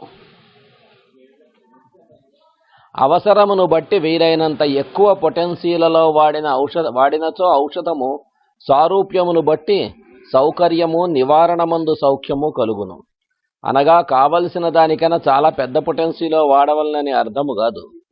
పొటెన్సీ తక్కువ కాకుండా మాత్రము చూచుకొనుట క్షేమకరమని అర్థము.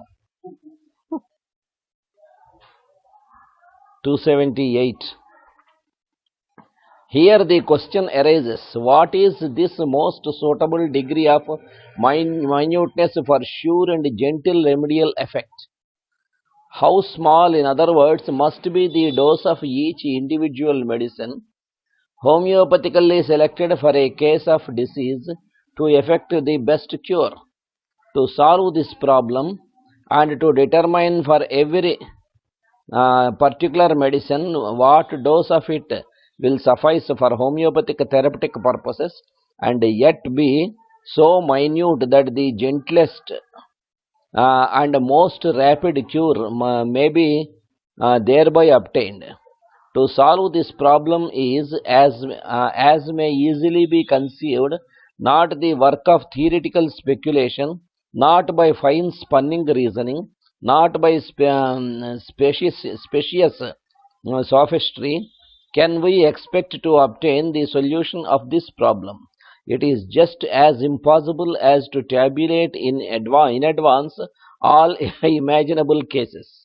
Pure experiment, careful observation of the sensitiveness of each patient, and accurate experience can alone determine this in each individual case, and it were absurd to adduce the large doses of unsuitable allopathic medicines of the old system which do not touch the diseased side of the organism homeopathically, but only attack the parts unaffected by the disease, in opposition to what pure experience pronounces respecting the smallness of the doses required for homeopathic cures. అయినచో రోగ నివారణ సంపూర్ణముగను సుఖవంతముగను జరుగుటకు తగిన potency ఎట్టిదని ప్రశ్నించవచ్చు. ఉత్తమమైన వ్యాధి నివారణము ఎంత తక్కువ మందుతో జరుగునని ప్రశ్నింపవచ్చు. ప్రతి ఔషధము వ్యాధి నివారణకు ఎంత పరిమాణము ఉండవలెను, ఎంతవరకు తగ్గించవచ్చును అని కూడా ప్రశ్నించవచ్చు. పర్వాలే. దీనికి సమాధానము శాస్త్ర చర్చలకు ఊహలకు సంబంధించినది కాదు. చక్కగా అల్లుకొని చెప్పిన హేతువాదములకు లొంగదు.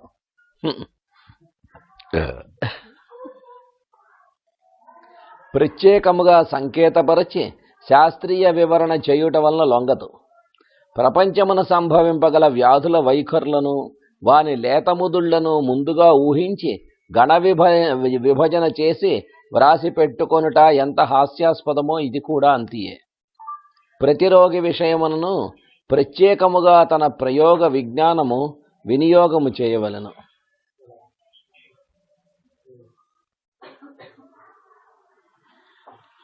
ఒక్కొక్క రోగి యందు గల ప్రాణశక్తి యొక్క ప్రతిక్రియ సామర్థ్య విశేషమును గమనించుకొనవలెను. అనుభవమును నిర్దిష్టముగా స్వీకరింపవలెను. అలోపతి విధానమందు వలె మిక్కిలి పెద్ద పరిమాణములలో మందులు వాడుట మానవలెను. వ్యాధిగ్రస్తములైన అవయవములపై మాత్రమే పనిచేయుటకు కావలసినంత తక్కువ పరిమాణమును ప్రయోగింపవలెను.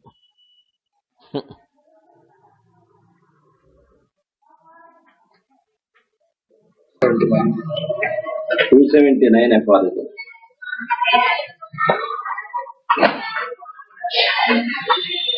This pure experience shows universally that if the disease do not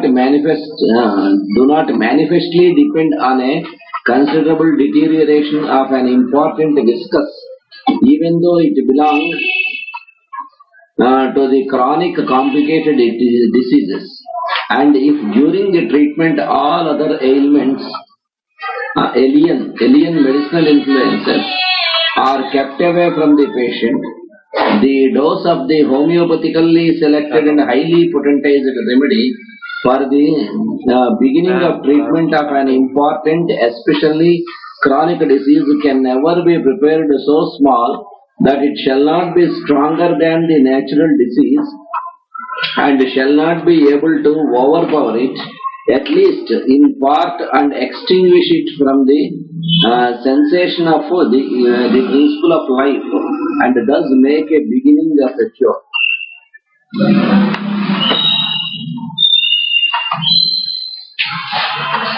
క్లిష్టత చెందిన వ్యాధులలోనైనను దీర్ఘ వ్యాధులలోనైనను ప్రధాన దేహ భాగములు ఇంకనూ ధ్వంసము కానున్న స్థితిలో వ్యాధి ఉన్నప్పుడును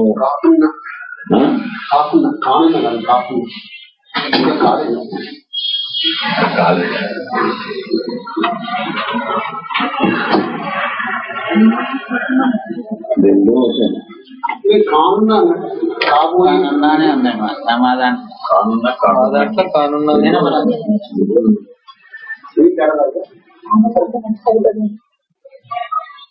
ఇంకనూ ధ్వంసము కానున్న స్థితిలో వ్యాధి ఉన్నప్పుడు మరి ఏ ఇతర ఔషధములను వాడకుండా నిలిపివేయగలిగినప్పుడు సరియైన సారూప్యముతో సరియైన పొటెన్సీలో వైద్యము ప్రారంభించవలెను. అట్లు ప్రారంభము చేయనప్పుడు ఆ దీర్ఘవ్యాధి బలము కన్నా ఔషధ బలము తక్కువ కాకుండాట్లు పరిమాణమును నిర్ణయించుకొనవలెను. రోగ బాధలలో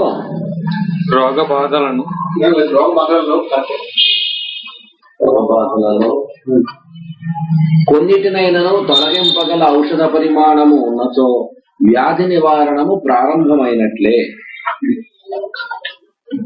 వివరణ: ఎక్కువ పరిమాణమున మందును వాడినచో బాధలు ఎక్కువగునంటివి. ఇక ఎంత తక్కువ పరిణామములో మందు వాడవచ్చును, పరిమాణములో మందు వాడవచ్చును. కావలసిన దానికన్నా తక్కువైనచో మందు పనిచేయదు. రోగముతో మందును తూకము చేయుట ఎట్లు అను ప్రశ్నలకు వీలైనంత సమాధానము ఇయ్యబడినది. అది ఎట్లనగా, ఔషధములను గూర్చి ప్రత్యేకముగా శ్రద్ధతో పారాయణ చేసినట్లే ప్రతి రోగిని ప్రత్యేకముగా పరిశీలింపవలెను. వారి రోగమందలి లేతముదుళ్ల విషయమున తన ముందటి అనుభవమును ఉపయోగించవలెను. అలోపతి మందులను వాడినట్లు ఎక్కువ మందులు గాని తరుసైన మోతాదులను గాని కలగలుపు మందులను గాని వాడుట మానవలెను. ఒక రోగికి గల ప్రాణ ప్రతిక్రియా సామర్థ్యమును తూకముగా గమనింపవలెను. బాధలు విస్పష్టముగా చురుకుగా పడుతున్నవాడైనచో ప్రతిక్రియా సామర్థ్యము ఎక్కువ అని తెలియవలెను. అనగా రోగమును పారద్రోలు శక్తి సహజముగా ఎక్కువ అని తెలియవలెను. అది బాధలు కొంచెం మంచి గట్టిగా వాడి సింటమ్స్ గట్టిగా ఉంటే వాళ్ళు వైటాలిటీ ఇంకా బాగా ఉన్నట్లు లెక్క. అంటే ఫోర్స్ గా ఎక్కువగా, అంటే నెంబర్ ఆఫ్ ఇవి ఎక్కువ అని కాదు. అట్టి వానికి మందు తక్కువ పరిమాణమున తక్కువ మోతాదులను వాడవలెను. అనగా ఎక్కువ పొటెన్సీలో కాల వ్యవధానము పెంచి వేచి చూచుచూ వాడవలెను. బాధల సంఖ్య ఎక్కువగా ఉన్నను ఇట్లే చేయవలెను. హయ్యర్ పొటెన్సీలో ఒక డోసు వేసి బాగా గ్యాప్ ఇచ్చి మళ్ళీ రిపీట్ చేసి అలా వేస్తూ చూస్తే వాడికి చాలా మంచి రిజల్ట్స్ వస్తాయి. బాధల సంఖ్య తక్కువగా ఉన్నను, బాధలు విస్పష్టముగా ఉండక మందకొడిగా ఉన్నను, నిదానముగా హెచ్చుతూ నిదానముగా తగ్గుతున్న ఆ రోగికి ప్రతిక్రియాశక్తి తక్కువ అని గ్రహించవచ్చు. అతనికి మందును తక్కువ పొటెన్సీలో, అంటే ఎక్కువ పరిమాణమున ప్రారంభించవలెను. మోతాదులను మొదటి వానికన్నా తరచుగా వాడవలెను. తరుణ వ్యాధులందైనను దీర్ఘ వ్యాధులందైనను ఇట్లే తూకము కట్టవలెను. ఈ రెండో వాడికి, మొదటి వాడికి ఇండికేట్ అయిన రెమెడీ ఉంది. ఫర్ ఎగ్జాంపుల్ వాడికి సల్ఫర్ ఇండికేట్ అయింది, లేదా ట్యూబర్క్లో ఇండికేట్ అయింది. 10 వేసాం డోసు, వదిలేసి కొన్ని నెలలు అలాగా వెయిట్ చేసి చూసి ఇంప్రూవ్మెంట్ చూసుకున్న తర్వాత ఎప్పుడో కొన్నాళ్ళైన తర్వాత మళ్ళీ ఇంకో డోసు. ఈ రెండో వాడికి అసలు రియాక్టివ్ కెపాసిటీ చాలా తక్కువ కాబట్టి వాడికి చూసుకుని చివరికి 200, వాడికి 10 వేసానే వీడికి 10 వేయాలి. 200తో స్టార్ట్ చేసి వాడికి 10 డోస్ వేసిన తర్వాత ఒక 6 నెలలో 7 నెలలో 8 నెలలో వెయిట్ చేసింది. వీడికి అలా పనికిరాదు.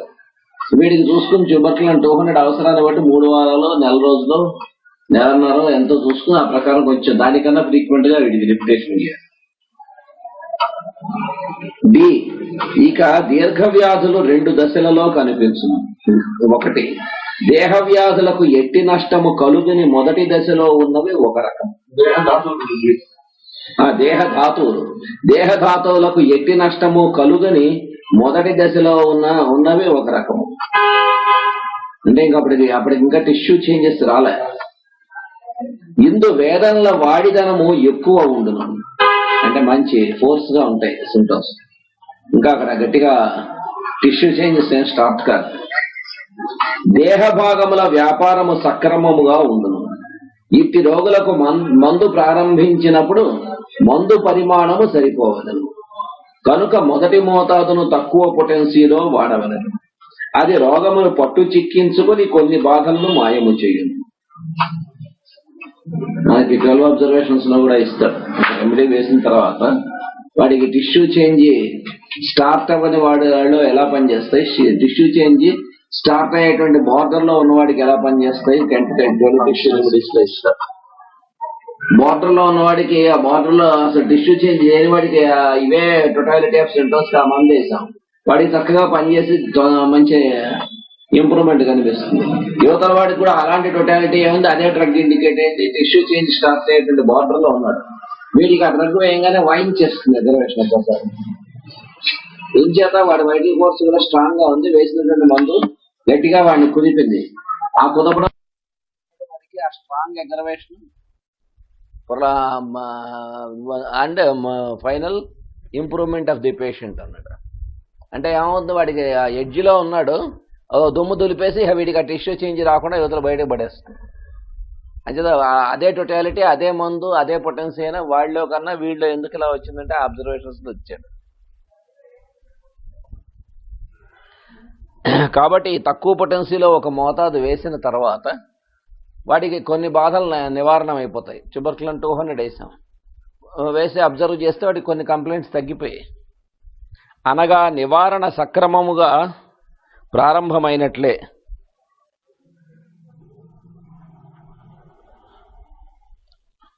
అటుపై మోతాదులను ఆరోహణ క్రమమున పొటెన్సీ పెంచుతూ ఒక్కొక్క మోతాదు వాడి వేచి చూచుతుండవలను. కాబట్టి వాడికి ఇంప్రూవ్మెంట్ స్టార్ట్ అయినట్టే లెక్క. మందు వేసిన తర్వాత 200 వేసాం కదా, ఇంప్రూవ్మెంట్ వస్తుందా లేదా అనేం లేదు. వేసిన తర్వాత వాడికి కొన్ని బాధలు తగ్గాయి అంటే అర్థమైతే వాడికి ఇంప్రూవ్మెంట్ స్టార్ట్ అయింది.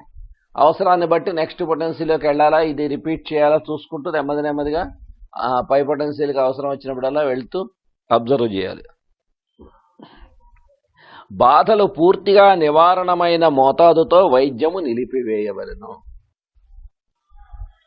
వాడికి ఫర్ ఎగ్జాంపుల్ 10 వేసాం, వాడికి ఆర్జెంట్ నైట్రోజన్ 10 వేసాం, 200తో స్టార్ట్ చేసాం. 10 వేసాక ఇంకా మిగతా అన్నీ తగ్గిపోయాయి, అన్నీ వాడు చెప్పిన సింటమ్స్ అన్నీ తగ్గిపోయాయి, ఇంకేం లేవు. మెంటల్స్ తగ్గాయి, ఫిజికల్స్ తగ్గాయి. అటువంటిప్పుడు ఆ 10 ఆ మోతాదు వేసి అలా ఆపేయమన్నారు. ఇంకా అది 10తో అన్నీ తగ్గిపోయాయి కదా, ఇంకోటి వేస్తే పూర్తిగా రాకుండా ఉంటాయని వేయక్కర్లేదు.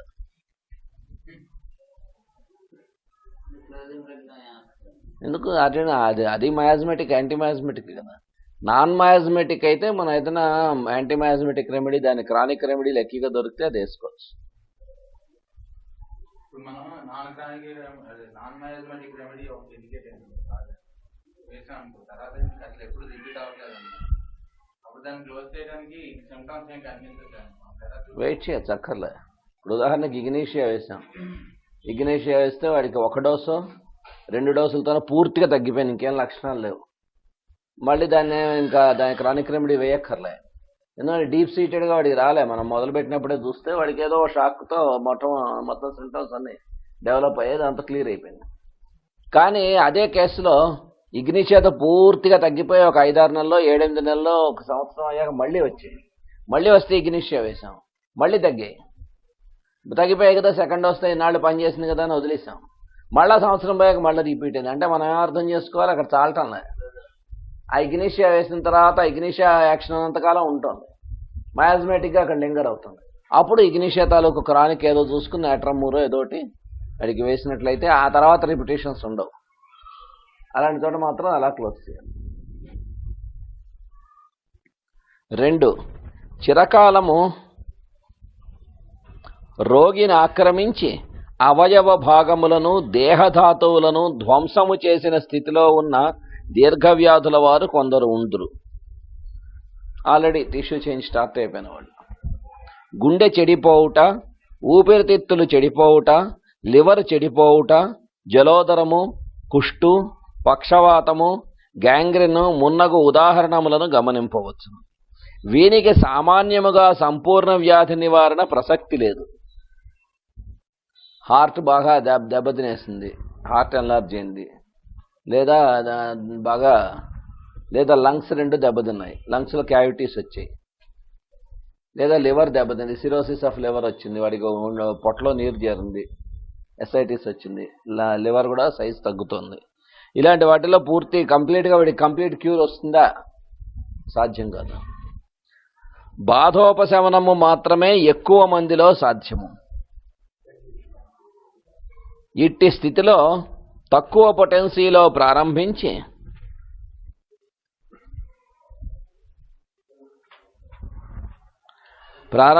పెంచకుండా కాలక్షేపము చేయవలెను. అదృష్టము బాగున్నచో సుదీర్ఘకాలమునకు కొన్ని నెలలకో సంవత్సరములకో ధాతువులు బాగుపడుచుండుట కలుగవచ్చును. అటువంటి వాడికి జాగ్రత్తగా చూసుకుని ఇండికేటర్ రెమెడీ తక్కువ పొటెన్సీ నుంచే స్టార్ట్ చేయాలి. ఉదాహరణకి సిరోసిస్ ఆఫ్ లివర్ వాడు ఇచ్చాడు, వాడికి అన్ని జాగ్రత్తగా చూస్తే మొదటి నుంచి ఉన్న కేసు అంతా తీసుకున్నాం, ఇప్పుడున్న సిమ్టమ్స్ మొదటి నుంచి ఉన్నవి అన్ని చూస్తే వాడి కాన్స్టిట్యూషనల్గా లైకోపోడియం సరిపోయింది అనుకోండి. వాడికి లైకోపోడియం 30 or 200తోనూ స్టార్ట్ చేసాం, వేసి అలాగా ఉంచితే నెమ్మదిగా ఒక నెల అయ్యేసరికి వాడు చెప్పిన లక్షణాల్లో కొంత ఇంప్రూవ్మెంట్ వచ్చింది. వెయిట్ చేసాం, మళ్ళీ ఇంకా కొంచెం ఇంప్రూవ్మెంట్ వచ్చింది, ఆగిపోయింది, మళ్ళీ ఇంకో డోస్ వేసాం, వేస్తే అలాగా ఒక 5-6 నెలలు అయ్యేసరికి ఏమైంది, వీడికి ఆ చెప్పిన లక్షణాలన్నీ కూడా తగ్గాయి. పొట్ట ఉబ్బరం తగ్గింది, కొంత వాపులు ఆగింది పొట్ట, అలాగే వాడికి ఆకలి అది పెరిగింది, తిన్నది జీర్ణం అవుతుంది, అవన్నీ నెమ్మదిగా ఇంప్రూవ్ అవుతున్నాయి. ఓ సంవత్సరం లైకోపోడియం మీద అలాగ నెమ్మదిగా మెయింటైన్ చేస్తుంటే ఏమవుతుంది, వాడి అదృష్టం బాగుండి అన్న కనుక వైటాలిటీ అది బాగుండి చేస్తే కొంత ఆ టిష్యూ చేంజ్లో కూడా మార్పు రావడానికి అవకాశం.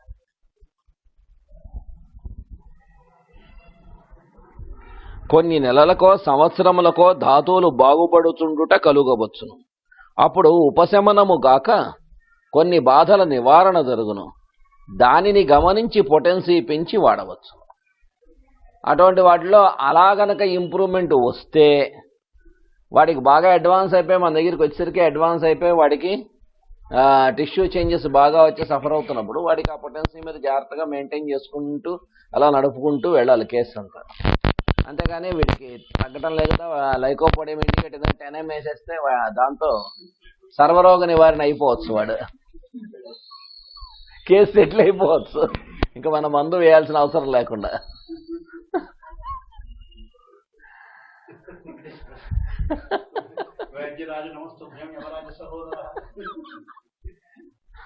అంచేత అది ఆ రకంగా కాకుండా కేసు జాగ్రత్తగా ఎటు వెళ్తోందో మందు వేసిన తర్వాత మనం, అందుకే ఆయన హెడ్డింగ్ కూడా అలాగే పెట్టాడు, prognosis after giving the remedy, administering the remedy అని పెట్టాడు. 12 అబ్జర్వేషన్స్ దానికి. నువ్వు మందు వేసిన తర్వాత ఏమవుతుందో చూసుకో జాగ్రత్తగా, అది గమనించుకుంటూ వెళ్తే నిజంగా నీ దగ్గరికి మందుకు వచ్చిన తర్వాత ఇలాంటి క్రానిక్ డిసీజెస్లో కూడా టిష్యూ చేంజ్ వచ్చిన కేసుల్లో కూడా నెమ్మదిగా అంతకుముందు వాడికి కాళ్ళు వాస్తున్నాయి, పొట్ట ఉబ్బుతోంది, యూరిన్ అవటంలే, అలా అయినటువంటి కేసులో మనం లైకోపోడియం స్టార్ట్ చేసాక కొన్నాళ్ళు అయ్యేసరికి నెమ్మదిగా వాడికి యూరిన్ ఫ్రీగా అవుతుంది, ఇంకా మళ్ళీ యూరిన్ ప్రాబ్లం రాలే, కాళ్ళ వాపులు అవి తగ్గాయి, పొట్ట కూడా ఉబ్బరం తగ్గింది, మనిషి అంతకుముందు కన్నా యాక్టివ్ అయ్యాడు. అంతకుముందు అలా డల్గా ఉండేవాడు, కానీ కాస్త ఉత్సాహం వచ్చింది. ఇవన్నీ డెవలప్ అవుతూ నెమ్మదిగా చూస్తే బెటర్మెంట్ వచ్చింది. అప్పుడు నీకు పూర్తిగా కేసు బెటర్మెంట్ సైడ్ వచ్చి స్ట్రక్చరల్ చేంజ్లో కూడా ఇంప్రూవ్మెంట్ వస్తుందని నీకు నమ్మకం కలిగిన తర్వాత అప్పుడు చూసుకుని నెమ్మదిగా పై పొటెన్సీల్కి వెళ్తే వాడికి నివారణ జరిగే అవకాశం ఉంది. అంటే మన దగ్గరికి వచ్చేసరికి కంప్లీట్ డ్యామేజ్ అవ్వలేదు, కొంతవరకు డ్యామేజ్ అయ్యి ఇంకా పూర్తిగా డ్యామేజ్లోకి వెళ్ళేటువంటి పరిస్థితిలో ఉన్నాడు. టిష్యూ చేంజ్ ఆల్రెడీ స్టార్ట్ అయిపోయింది, ఇందాక మనం చెప్పుకున్నట్టుగా బార్డర్లో లేడు, స్టార్ట్ అయ్యాడు.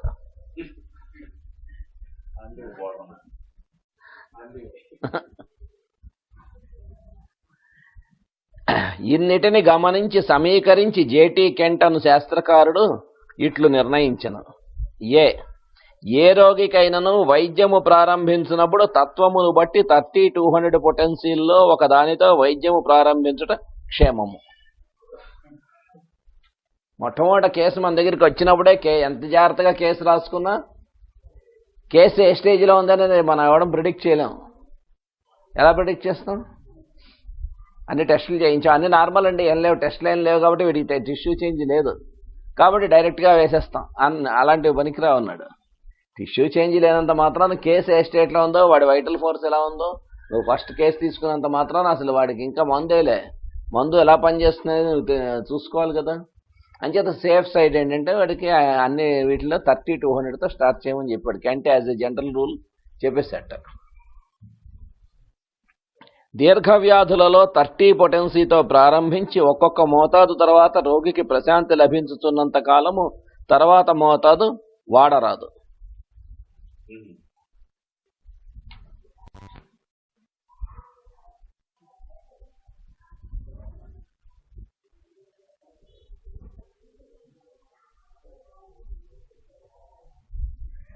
ఇట్లు వాడుచుండగా మరల బాధలు కలిగినప్పుడు తర్వాత మోతాదు వాడవలెను. ఇట్లు వాడుచుండగా కొంతకాలమునకు ఆ పొటెన్సీ పనిచేయదు. అప్పుడు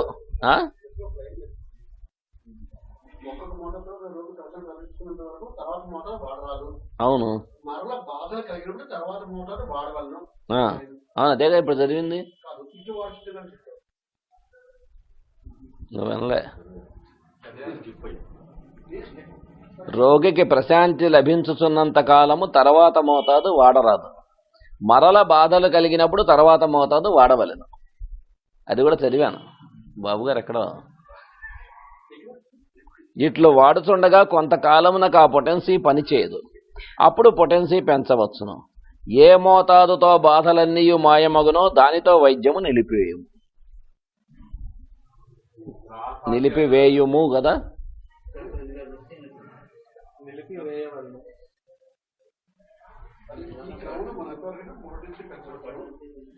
ఏ మోతాదుతో బాధలన్నీ మాయమగునో దాంతో వైద్యం నిలిపివేయవలెను.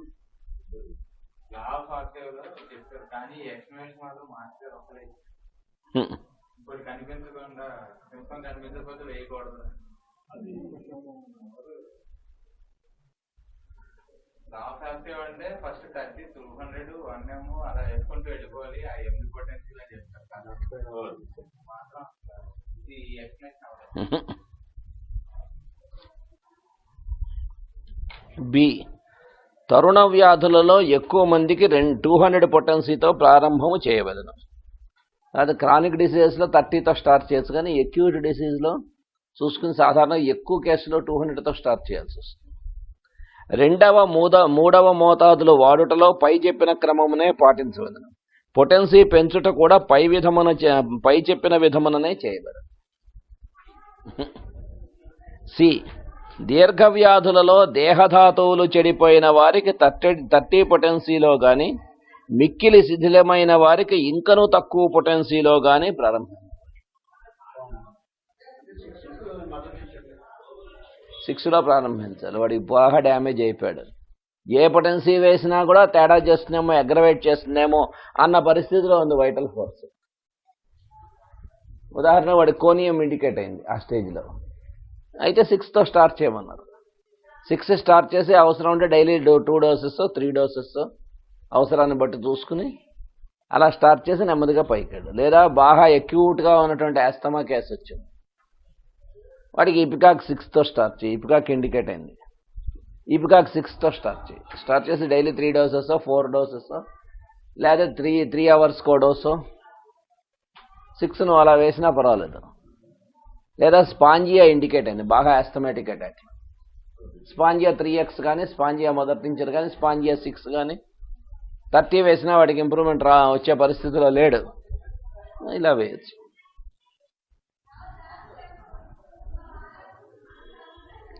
డి. మానసిక లక్షణములు ఎక్కువగా ముదిరిన వ్యాధులలో 1M 10M 50M పొటెన్సీలలో ఒకదానితో ప్రారంభింపవచ్చు. మెంటల్ సిమ్టమ్స్ బాగా స్ట్రాంగ్గా ఉండి ఉన్నటువంటి దాంట్లో అక్కడ 30-200 వేస్తుంటే వేసుకుని కూడా వాడు అలాగే కూర్చుంటాడు. అది బాగా వైలెన్స్ ఎక్కువగా ఉంది, కొడుతున్నాడు అందరినీ, బాగా మెంటల్ సింటమ్స్ ఎక్కువగా ఉన్నాయి. క్యామమిల్లా సెలెక్ట్ చేసాం. క్యామమిల్లా 200 వేస్తే వేసుకుని ఇంకొంచెం గట్టిగా కొడతాడు. క్యామమిల్లా 1 MO 10 MO వేస్తే వాడికి నెమ్మదిగా ఆ వైలెంట్ కాస్త సైలెంట్ అవుతాడు.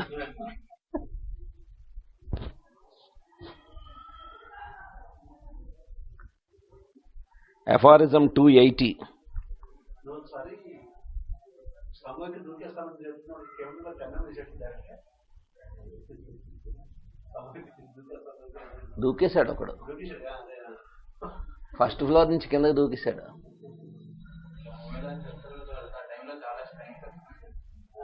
వాడి మెంటల్ పేషెంట్కి విపరీతమైన స్ట్రెంగ్త్ వస్తుంది. వాడు అక్కడికి బాగా మైండ్ బాగా ఎఫెక్ట్ అయ్యి బాగా అగ్రెషన్లో ఉన్నాడు. ఏంటో వాడు తీసుకొచ్చి వాడిని వీడికి దెయ్యం పట్టిందని భూత వైద్యుడిని తీసుకొచ్చారు. మిస్సమ్మ సినిమాలో చూపిస్తాడే అలాగే అయింది, ఎగ్జాక్ట్గా అలాగే అయింది. వాడు వచ్చి వీడిని చేసి ఇది వదిలిస్తా, నీకేదో దెయ్యం పట్టింది ఇదేనా, వీడిని పాట్మని కొట్టాడు. వాడు అది భూత వైద్యుడు కొట్టగానే వాడిని వాయించి బారేశాడు, ఉతికేశాడు వీడిని, ఆ భూత వైద్యుడిని. దిగి నాతో రా అన్నాడు, నీకు దమ్ముంటే నాతో రా అన్నాడు. అని వాడు చూస్తుండగా ఫస్ట్ ఫ్లోర్ నుంచి కింద దూకిస్తాడు. వాడు చచ్చారు వీళ్ళందరూ, ఇంట వాడు కూడా.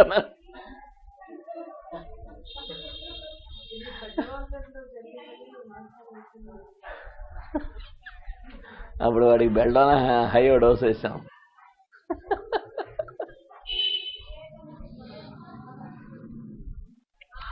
కాబట్టి మానసిక లక్షణాలు ఎక్కువగా ముదిరిన వ్యాధుల్లో డైరెక్ట్గా 1M 10M 50M. వాడు ఆర్ఎంఎట్ పేషెంట్ అనుకోండి, వాడు ఎలాగ చూస్తున్నాడు, ఎక్కడ అవకాశం దొరుకుతుందో సూసైడ్ చేసుకుందాం అన్న పరిస్థితిలో ఉన్నాడు. జాగ్రత్తగా అందులో ఆర్ఎంఎట్ వాడు బయటపడ్డా కదా, బయటకు అడిగి తెలియదు. నేను చస్తా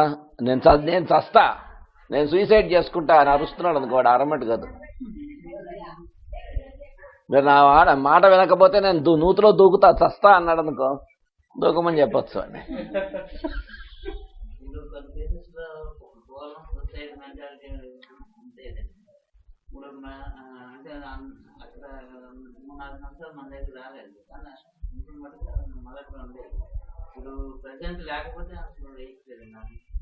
అక్కర్లే అంటే సూసైడల్ టెండెన్సీ ఉన్నటువంటి వాళ్ళల్లో మిగతా టోటాలిటీతో కలిపి చూసుకోవాలి.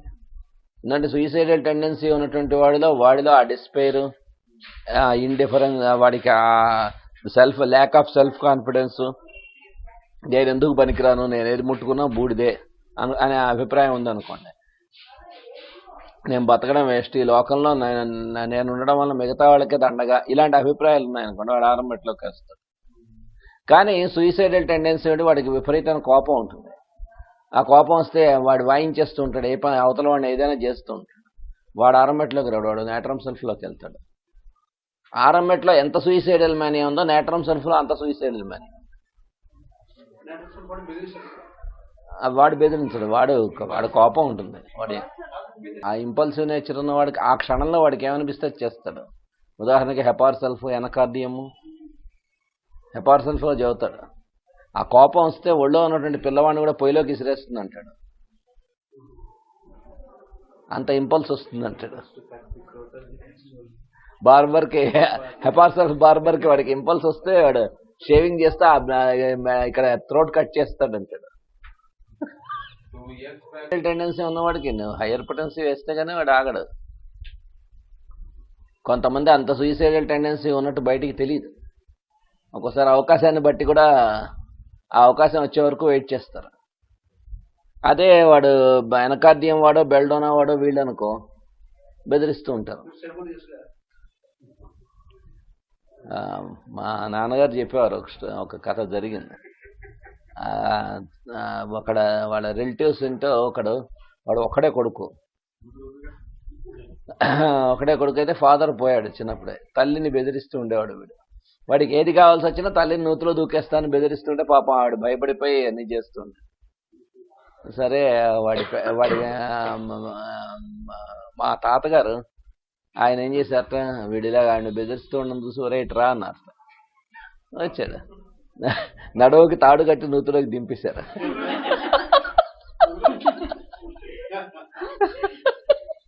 దింపేసి ఒరే నువ్వు దూకితే అనవసరంగా తలకి అది దెబ్బలు తగులుతాయిరా, ఇది ఈ మెథడ్ ఈజీ అంచేత వదిలేస్తున్నా అన్నారు. వద్దు వద్దు మాయా వద్దు వద్దు అని అరుస్తున్నట్టు. అదేంట్రా నువ్వు ఎలాగో నూతులో పడతా అంటున్నావు కదా, ఇలా అయితే హాయి అంచేత వదిలేస్తున్నా అంటే వద్దు వద్దు అని అరవడం మొదలుపెట్టి, ఇంకెప్పుడైనా నూతులో దూకుతాను అంటావా అంటే ఇంకెప్పుడు అన్నా.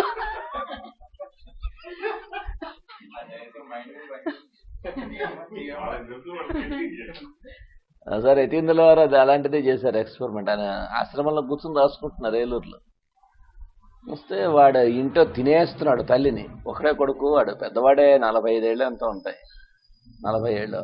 ఆవిడని దుంప తెంపేస్తున్నాడు ఇంట్లో. పాపం ఆవిడ వీడికి కావాల్సిన అన్ని టైం టు టైం అన్ని చేసి పెడతాం, అయినా సరే ఆవిడ దుంప తెంచేస్తున్నాడు. ఆ పాపం ఆవిడ వచ్చి గురువు గారి దగ్గరికి అంత ముందు రోజు వచ్చి చెప్పుకుని వెళ్ళింది, ఇలా చేస్తున్నా అండి ఏం చేయాలో నాకు అర్థం కావట్లేదు, నేను గట్టిగా అంటే చస్తానంటున్నాడు. నేను సర్లే చూస్తాలే అన్నారు గురువుగారు. మర్నాడు ఆయన కూర్చుని ఏదో రాసుకుంటున్నారు. అంటే వాడు వచ్చేసాడు గురువుగారి పక్కన ఉన్నటువంటి కుర్చీలో కూర్చుని, నేను ఇంక చచ్చిపోతానండి లేకపోతే లాభం లేదు, ఇంకా కుదరదు అన్నట్టు. సరే అన్నట్టు, ఇంకేం మాట్లాడలే, అలాగే అన్నట్టు. వాడికి ఇరుక్సం పొజిషన్లో పడ్డాడు. ఈయన మళ్ళీ రాసుకుంటున్నారు, ఈయన వెళ్ళలేదేమో అనుకుని మళ్ళీ అన్నట్ట, అలాగే కానీ అన్నారు. ఈయన అక్కడ అన్నవాడు వెళ్ళిపోడుగా, అక్కడి నుంచి వెళ్ళటం లేవాడు. మళ్ళా మూడోసారి అన్నట్ట. అంటే అవునయ్యా చెయ్యి, నేనేం కాదంటలే కదా, నిన్ను చావద్దని నేను అంటలే, ఆపటం లే కదా, హాయిగా వెళ్తావు. అయితే ఇన్నిసార్లు అడుగుతున్నావు అంటే నువ్వు ఏదో మెథడ్ ఏమో, నాకు పెద్దవాడిని కాబట్టి అనుభవం ఉన్నవాడిని కాబట్టి ఏ మెథడ్ మంచిదని నువ్వు అడుగుతున్నట్టున్నావు. నాకు 4 మెథడ్స్ తెలుసు, ఆ 4 చెప్తాను, 4గింట్లో ఏది నీకు అవకాశం ఉంటే అది చేయన్నారు. ఒకటి ఏంటంటే పురుగుల మందు తాగి చచ్చిపోవడం. ఇప్పుడు అది బాగా అడల్టరేషన్ అవుతుంది కాబట్టి చస్తారన్న గ్యారంటీ లేదు, అది తీసిపారే అన్నారు. రెండోది ఊరేసుకుని చావడం. ఆ ఊరేసుకున్నప్పుడు గ్యారంటీగా చస్తాం లేదు, ఎందుకంటే ఎవరిని రానిరు కదా దగ్గరికి. సరిగ్గా ఊరేసుకుని ఇలా బిగిసే టైంకి మళ్ళీ సెకండ్ థాట్ వచ్చి దిగి వచ్చేయచ్చు, అది నువ్వు చస్తావని గ్యారంటీ లేదు. మూడోది ఏంటంటే నదిలో దూకడం. నువ్వు దూకేసరికి నదిలో నీళ్లు తక్కువ ఉన్నాయనుకో, నీ ప్రయత్నం ఫలించదు, చావు. అది చేత అది లాభం. 4వది షూర్ డెత్ తోటి ఉంది, రైలు కింద పడ్డం. అది కూడా రైలు రావడానికి చాలా ముందు పడుకుంటే సెకండ్ థాట్ రావచ్చు. రైలు వస్తూ ఉండగా నిన్ను ఎవడన్నా తోసేసి నువ్వు సక్సెస్ఫుల్గా చనిపోయేలాగా చూసేవాళ్ళు ఎవరన్నా ఉంటే చేయొచ్చు. నేను ఆ విషయంలో నీకు మ్యాక్సిమం హెల్ప్ చేస్తాను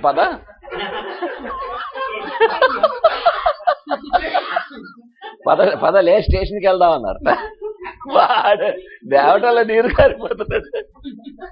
పదవయా లేదా, నా రైటింగ్ వర్క్ కూడా నేను మానుకుని చేస్తున్నా కదా, నీకు హెల్ప్ ఈ రకంగా అయినా నీకు హెల్ప్ చేస్తాను, నేను ఉపయోగపడతా, పదలే అన్నట్ట.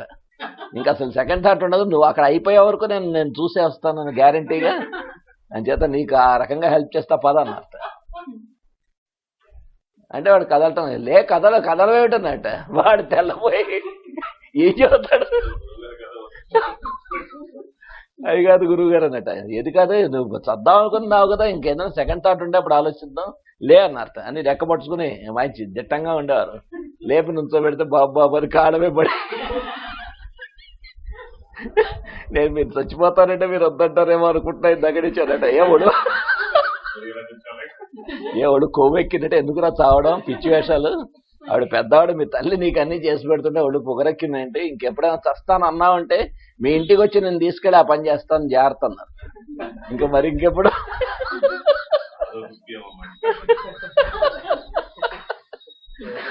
అది షాక్ ట్రీట్మెంట్.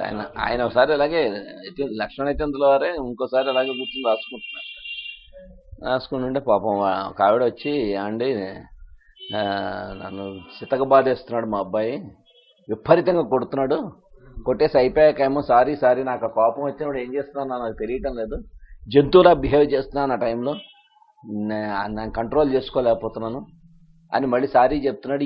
ఏది కరెక్ట్ నాకు అర్థం అవ్వట్లేదండి, నాకు మాత్రం ఒళ్ళు పులిసిపోతుంది అందుట. సర్లేమో వాడిని ఇక్కడికి పంపించన్నట్ట.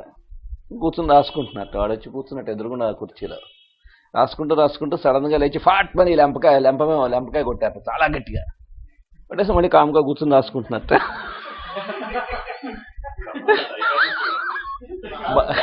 మళ్ళీ ఓ పావుగంట పైగా యువతల వైపు అలాగే లంపకాయ కొట్టారు. కొట్టి మళ్ళా రాసుకుంటారు. ఏం లేదు, మాట్లాడడం లేదు, చాలా సైలెంట్గా అలాగే రాసుకుంటారు. ఇది 2 సార్లు అయ్యాక అప్పుడు వారికి పళ్ళు కదిలిపోయి అబ్బో చాలా బలం. అప్పుడు చెప్పారు, ఏమిటో రా ఏమనుకోకు, చిన్నప్పటి నుంచి నువ్వు నాకు తెలుసు, నా మెంటాలిటీ ఏమిటో చాలా హారిబుల్గా అయిపోయింది ఈ మధ్యన. ఎందుకు కొడతారో తెలియదు, ఇలా రాసుకుంటూనే ఉంటారు, అవతల వాడిని కొట్టేస్తూ ఉంటారు. నాకు ఆ కొన్న తర్వాత చాలా ఫీల్ అవుతారు, ఆ టైంకి నాకు తెలియదు అంటే అప్పుడు వాడికి అర్థమైంది.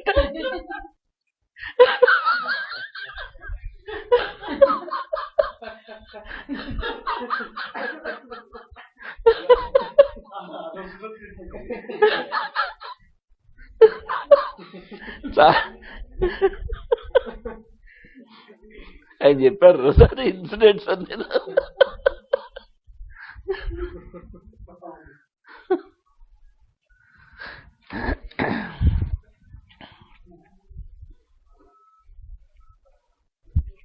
వాళ్ళందరూ వాడికి మేష్ గారు సార్ అంతే. ఒక ఆయన్ని పాపం ఒక లెక్చరర్ గారు ఒక ఆయన చాలా మంచివారు. మేష్ గారికి చాలా గౌరవం ఆయన అంటే, గురుభావం. నిజంగా చాలా మంచివాడు ఆయన. ఆయన పాపం ఎవరికి హాని చేసినవాడు కాదు. ఒక స్టూడెంట్ ఏం చేశాడు, అంతా ప్రచారం చేయడం మొదలుపెట్టాడు. నేను ఆ లెక్చరర్ గారు అమ్మాయిని ప్రేమించాను, ఆయన నాకు ఇచ్చి పెళ్లి చేస్తానంటున్నారని. అది ఆయన దాకా వెళ్ళింది. అంతే ఆయన చెప్పారట. మేష్ గారిని ఆచార్య గారు అని పిలిచారు. ఆచార్య గారు, నేనేమి చేయలేను, ఇలా చూడండి ఎలా చేస్తున్నాడో, మా అమ్మాయికి రేపు పొద్దున పెళ్ళి ఎలా అవుతుంది, ఇలా ప్రచారం చేస్తున్నాడు, నేను పిలిచి తప్పయ్యా అలా చేయకని చెప్పాను, వినిపించుకోవటం లేదు, పైగా నేనే పిలిచి పెళ్లి చేసుకోమని అడుగుతున్నానని చెప్పి ప్రచారం చేస్తున్నాడు అన్నారు. అదే మేష్ గారు కూడా 1-2 సార్లు చెప్పారు, మంచి పద్ధతి కాదయ్యా అది, చేయకలాగా, ఆయన మహానుభావుడు, ఆయన ఎవరి జోలికి పోయినవాడు కాదు, వాళ్ళ పిల్ల మీద నువ్వు ఇలా చేస్తానంటే వినిపించుకోవాలి, ఇంకా కంటిన్యూ చేస్తున్నాడు. మేష్ గారు పొద్దున్న ఇంట్లో ఈ ఊళ్ళోనే పూజ అది అయిపోయాక వాళ్ళ ఇంటికి వెళ్ళారు గబగబా. వెళ్ళి వాళ్ళ అమ్మగారు ఉన్నారు, ఇంకా అతను మ్యారేజ్ అవ్వలేదు. ఏమో మీ వాడు ఉన్నాడా అంటే, ఉన్నాడండి. నేను ఏం చేస్తున్నాడంటే, ఇప్పుడే స్నానం చేయడానికి తువాలు కట్టుకున్నాడండి, ఒకసారి రమ్మని నేను ఒక మాట మాట్లాడేస్తే వెళ్ళి స్నానం చేస్తాడన్నారు. వచ్చాడు. ఏమో ఏంటి సంగతి అన్నారు అని 2 తగిలించి అలాగే లెక్క పుచ్చుకుని అక్కడి నుంచి 3 కిలోమీటర్లు ఈ లెక్చరర్ గారి ఇల్లు రోడ్డు మీద తంతూ తీసుకెళ్లారు. ఆ టవల్తోనే, ఆ టవల్ కట్టుకున్నాడు, అలాగే తీసుకెళ్లారు. ఏంటి నీకు పిల్లనిస్తున్నారా, ఎందుకు మాస్టర్ గారు తీసుకెళ్తున్నారా, ఎందుకు కొడుతున్నారో ముందు అతనికి అర్థం కాలే. అది తీసుకెళ్ళి ఆ లెక్చరర్ గారి ఇంటికి తీసుకెళ్ళి ఆయన కాళ్ళ మీద పడేసి, చెప్పు నీకు పిల్లనిస్తున్నారా ఆయన అని అడిగారట. తెల్లబోయి లేదండి అన్నట్టు. మరి ఎందుకు ప్రచారం చేస్తున్నావు అని అడిగారట. వాళ్ళ అమ్మాయి గురించి నిన్ను ప్రేమించిందని ఆయన పిలిచి పెళ్లి చేసుకోమన్నారని ఎందుకు చెబుతున్నావు అని అడిగారట. అని అక్కడ 4 తగిలించారట. తగిలించి ఆయన కాళ్ళ మీద పడి క్షమాపణ చెప్పుకో, చెబితే వదిలేస్తాను, లేకపోతే ఇక్కడ ఇలాగే ఉంచేస్తాను అన్నట్టు. అప్పుడు అదైన తర్వాత లేచాక ఇంకెక్కడైనా నువ్వు నిజంగా చెప్పకపోయినా ఎవరన్నా నువ్వు చెప్పావు అని అన్నా సరే అక్కడికి వచ్చి ఇలాగే తంతాను, వెళ్ళి ఇంటికి అన్నారు. అక్కడే వదిలేసి